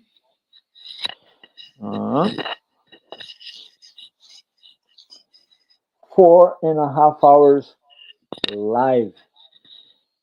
Not an easy task. Would be nice if we had, of course, les gauches. Attention les barbes. Mon préféré rappeur. My French rapper. Attention. Yes. Thank you guys for watching, for being here with us. We're doing our best to show you guys the race on relief maps. You can see the action on your phone. If you have a phone and a computer, you can leave the computer here or put it on your TV and watch the relief maps live, which is really good, and the graphics are so nice, and you can watch the whole entire flight that these guys done it with all the trail that they leave, where they climbed, where they flew straight. Anyway, so good to watch. Okay, you guys can open the relief maps on your phone and choose your preferred pilot and just follow him. Okay.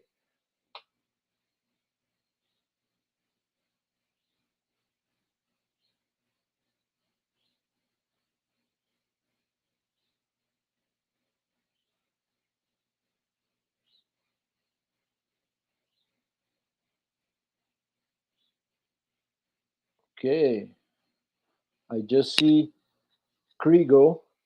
It's signing his name in first place. Guess what? Krigo is in first. Ha! Ha ha! Yeah, really nice. Really happy for him. Uh,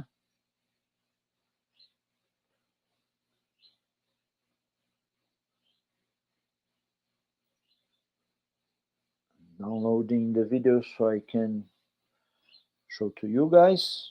Okay. Very soon you will see Kriegel on turn point 1. Okay. So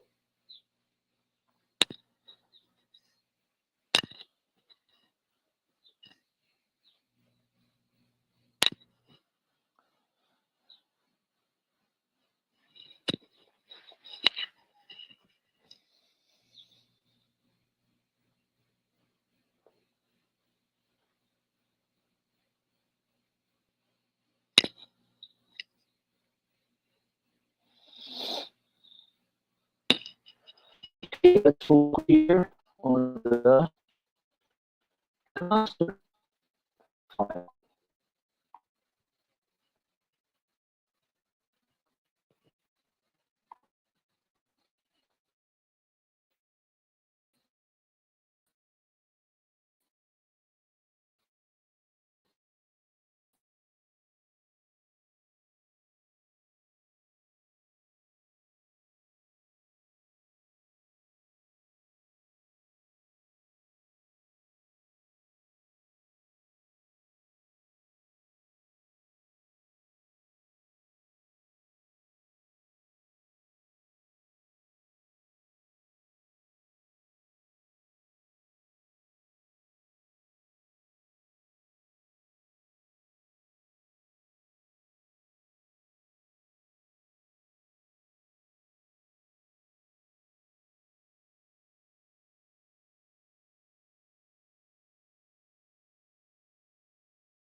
Okay, one more pilots are arriving on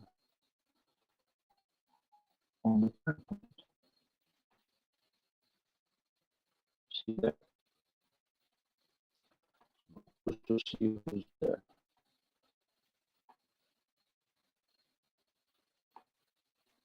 So we have Nicola, Hemi Bordel, Noé is arriving, Daniel Oberauer, David Sassudelli,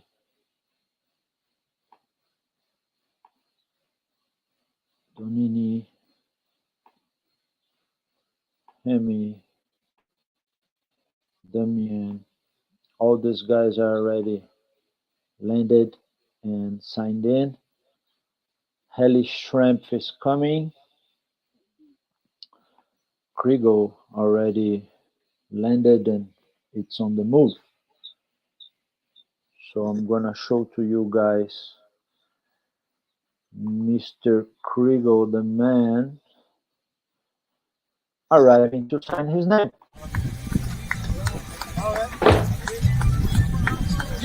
Abbiamo Krieger Maure! Numero 1! Grande Krieger! Questo signore è chiamato l'Aquila, The Eagle, Krigo, the Eagle. insuperabile. Yeah, the man, the legend. He's not joking, man. And for me, the most impressive is the motivation. So much love involved in this sport from Krigo's part, because after so many years, he could just be burnt out and say, man, I'm tired of flying. I won everything that I wanted to win. I won 7 times the Red Bull X Alps with like 7 times, He could really be burned out, and I'll still have so much respect for him.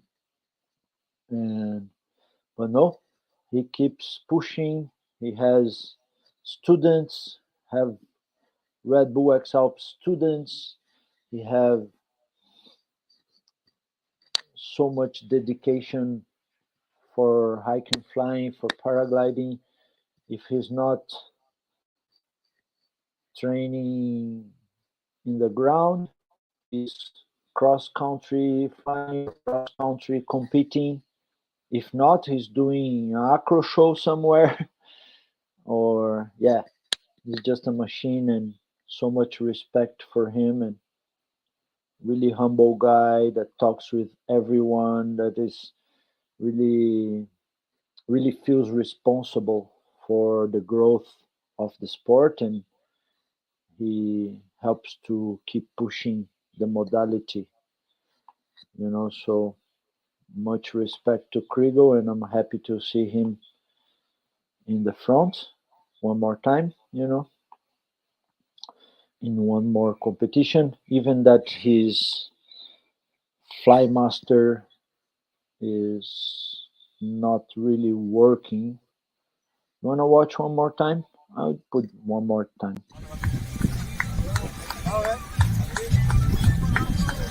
Abbiamo Krieger Maure! Numero 1! Grande Krieger! Questo signore è chiamato l'Aquila, The Eagle, Krigo, the Eagle. insuperabile. Yes, really good. So here,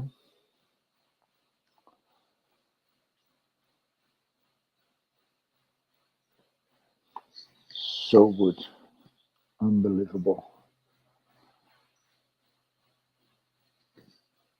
Where are the guys? Let's go close here to see the action.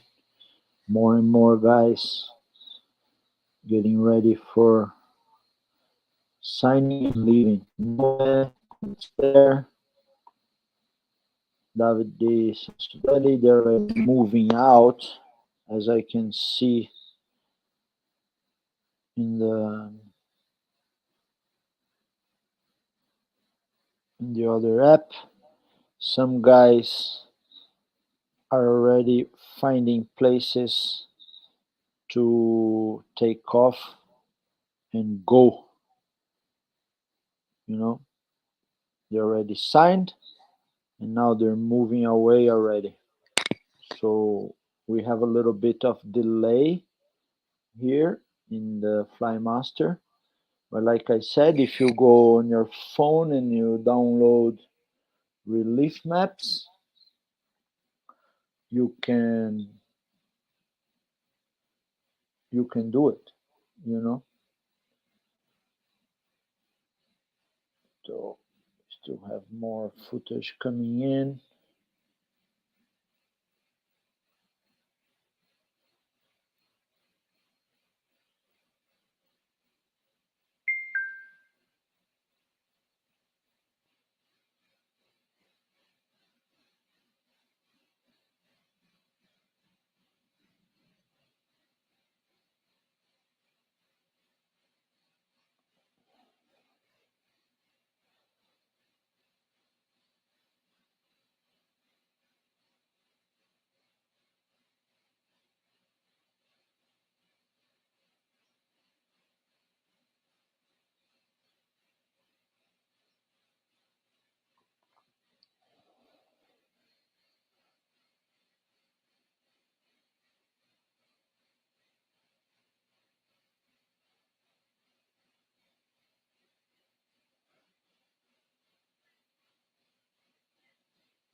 So we're here trying to see where these guys are going now.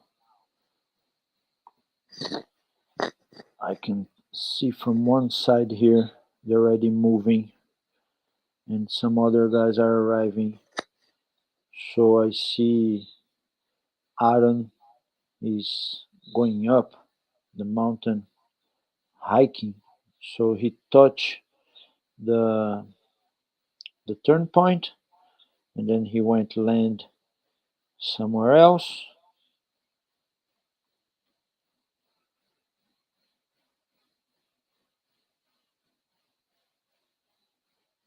And you have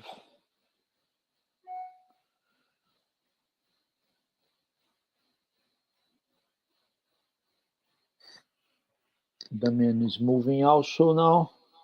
Hemi is hiking also out to try to find another place to take off. I'm receiving some videos and some pictures.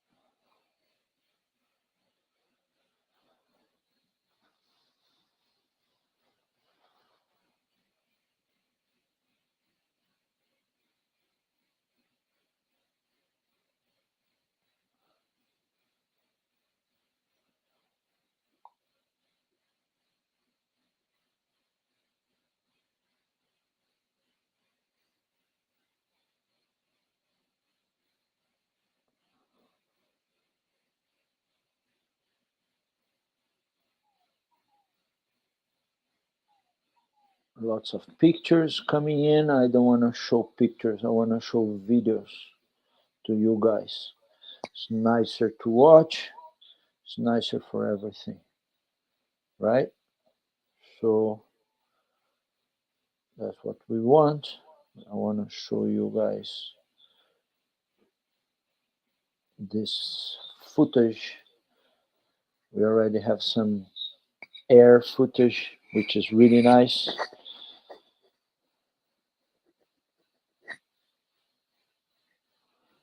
It will come shortly. So heli shrimp just touched the turn point. Really good pilot. He knows the Dolomites really well. It was really a pity that he didn't do good in next pier and pull it out and canceled Eiger tour because he was drained and tired. So now it's nice to see him performing in the first group again because he's a super nice guy and he deserves to do good. I think, you know, go heli. And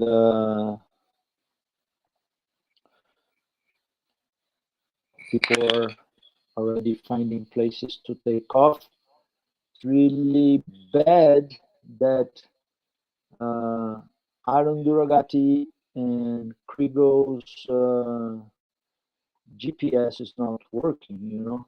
I don't know why, but they're not working. They're locked in the top there still, you know.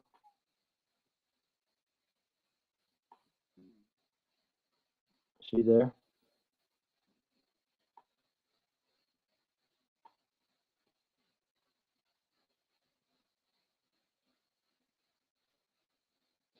It's definitely a different race. If you look the potential experience and quality of the pilots, you can really see how much difference it's already from one pilot to the other in just one turn point. You know, in 60K, it's already a big advantage for some of the pilots, you know. So here, as we zoom in, we see Noe, Damian, Heli, Daniel Oberauer, Hemi, and Paolo Gadotti arriving now to the turn point. At least it's a really nice landing area on turn point 1, you know. At least this is really good. Take some of these guys out so will be more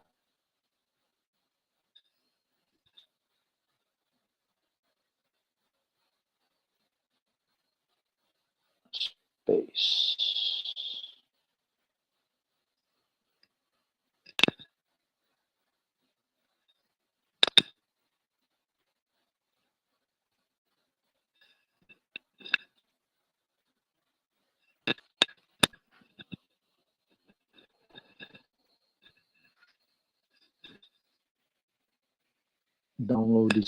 Downloading some videos here for you guys, and soon we'll be able to show you. I don't know why, but the live it's not going. So what I'm gonna do right now, I just want to explain to you guys. I'm gonna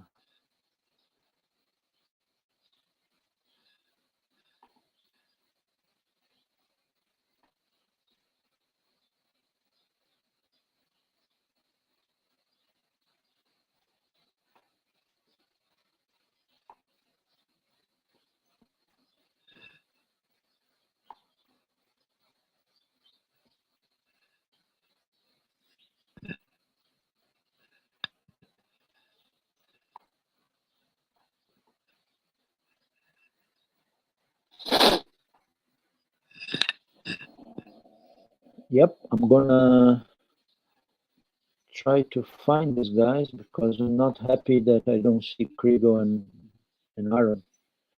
It's saying that Krigo landed, but it's not showing where he is. And this is not cool, you know. Come on. Come on, trackers. Let me see where they are. I want to see where Mr. Dolomiti and where Krigo are. And it's not showing.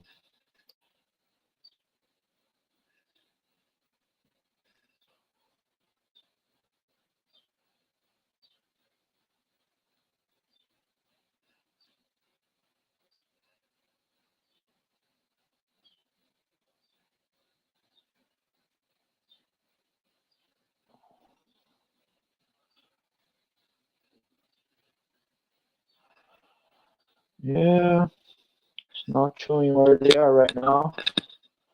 No problem. We'll find something here.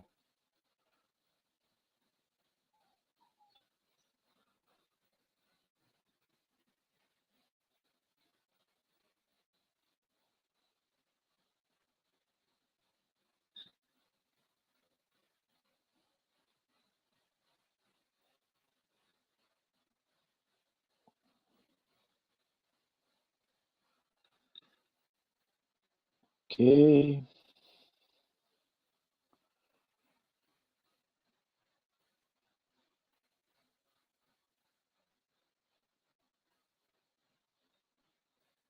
Okay. Let's see.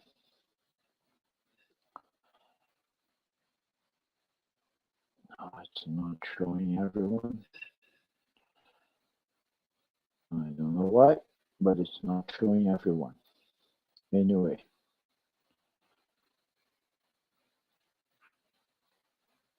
It's showing just some pilots. It's fine. Let's keep hoping that the trackers will start working. Maybe they're just ran out of battery or something, and that's why we have no data. Some pilots are here, some pilots are just not. See, they're moving, so let's see if this will change something. Nope, but for sure,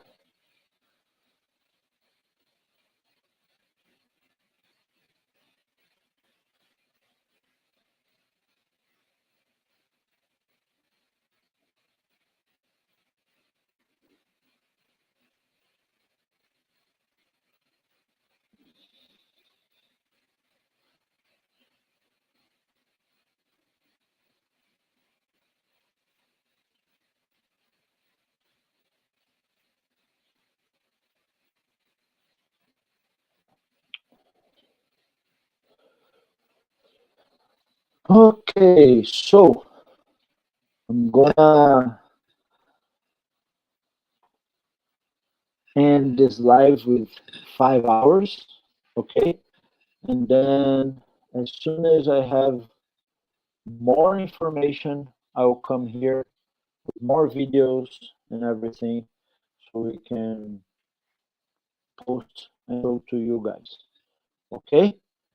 So that's already 5 hours of live, and I'll be back as soon as I get more footage and know more information on turn point 1 to 2. I'll gather all the footage, and then I'll be able to have a more dynamic transmission. All right. Thank you so much for watching, and yeah, see you really soon.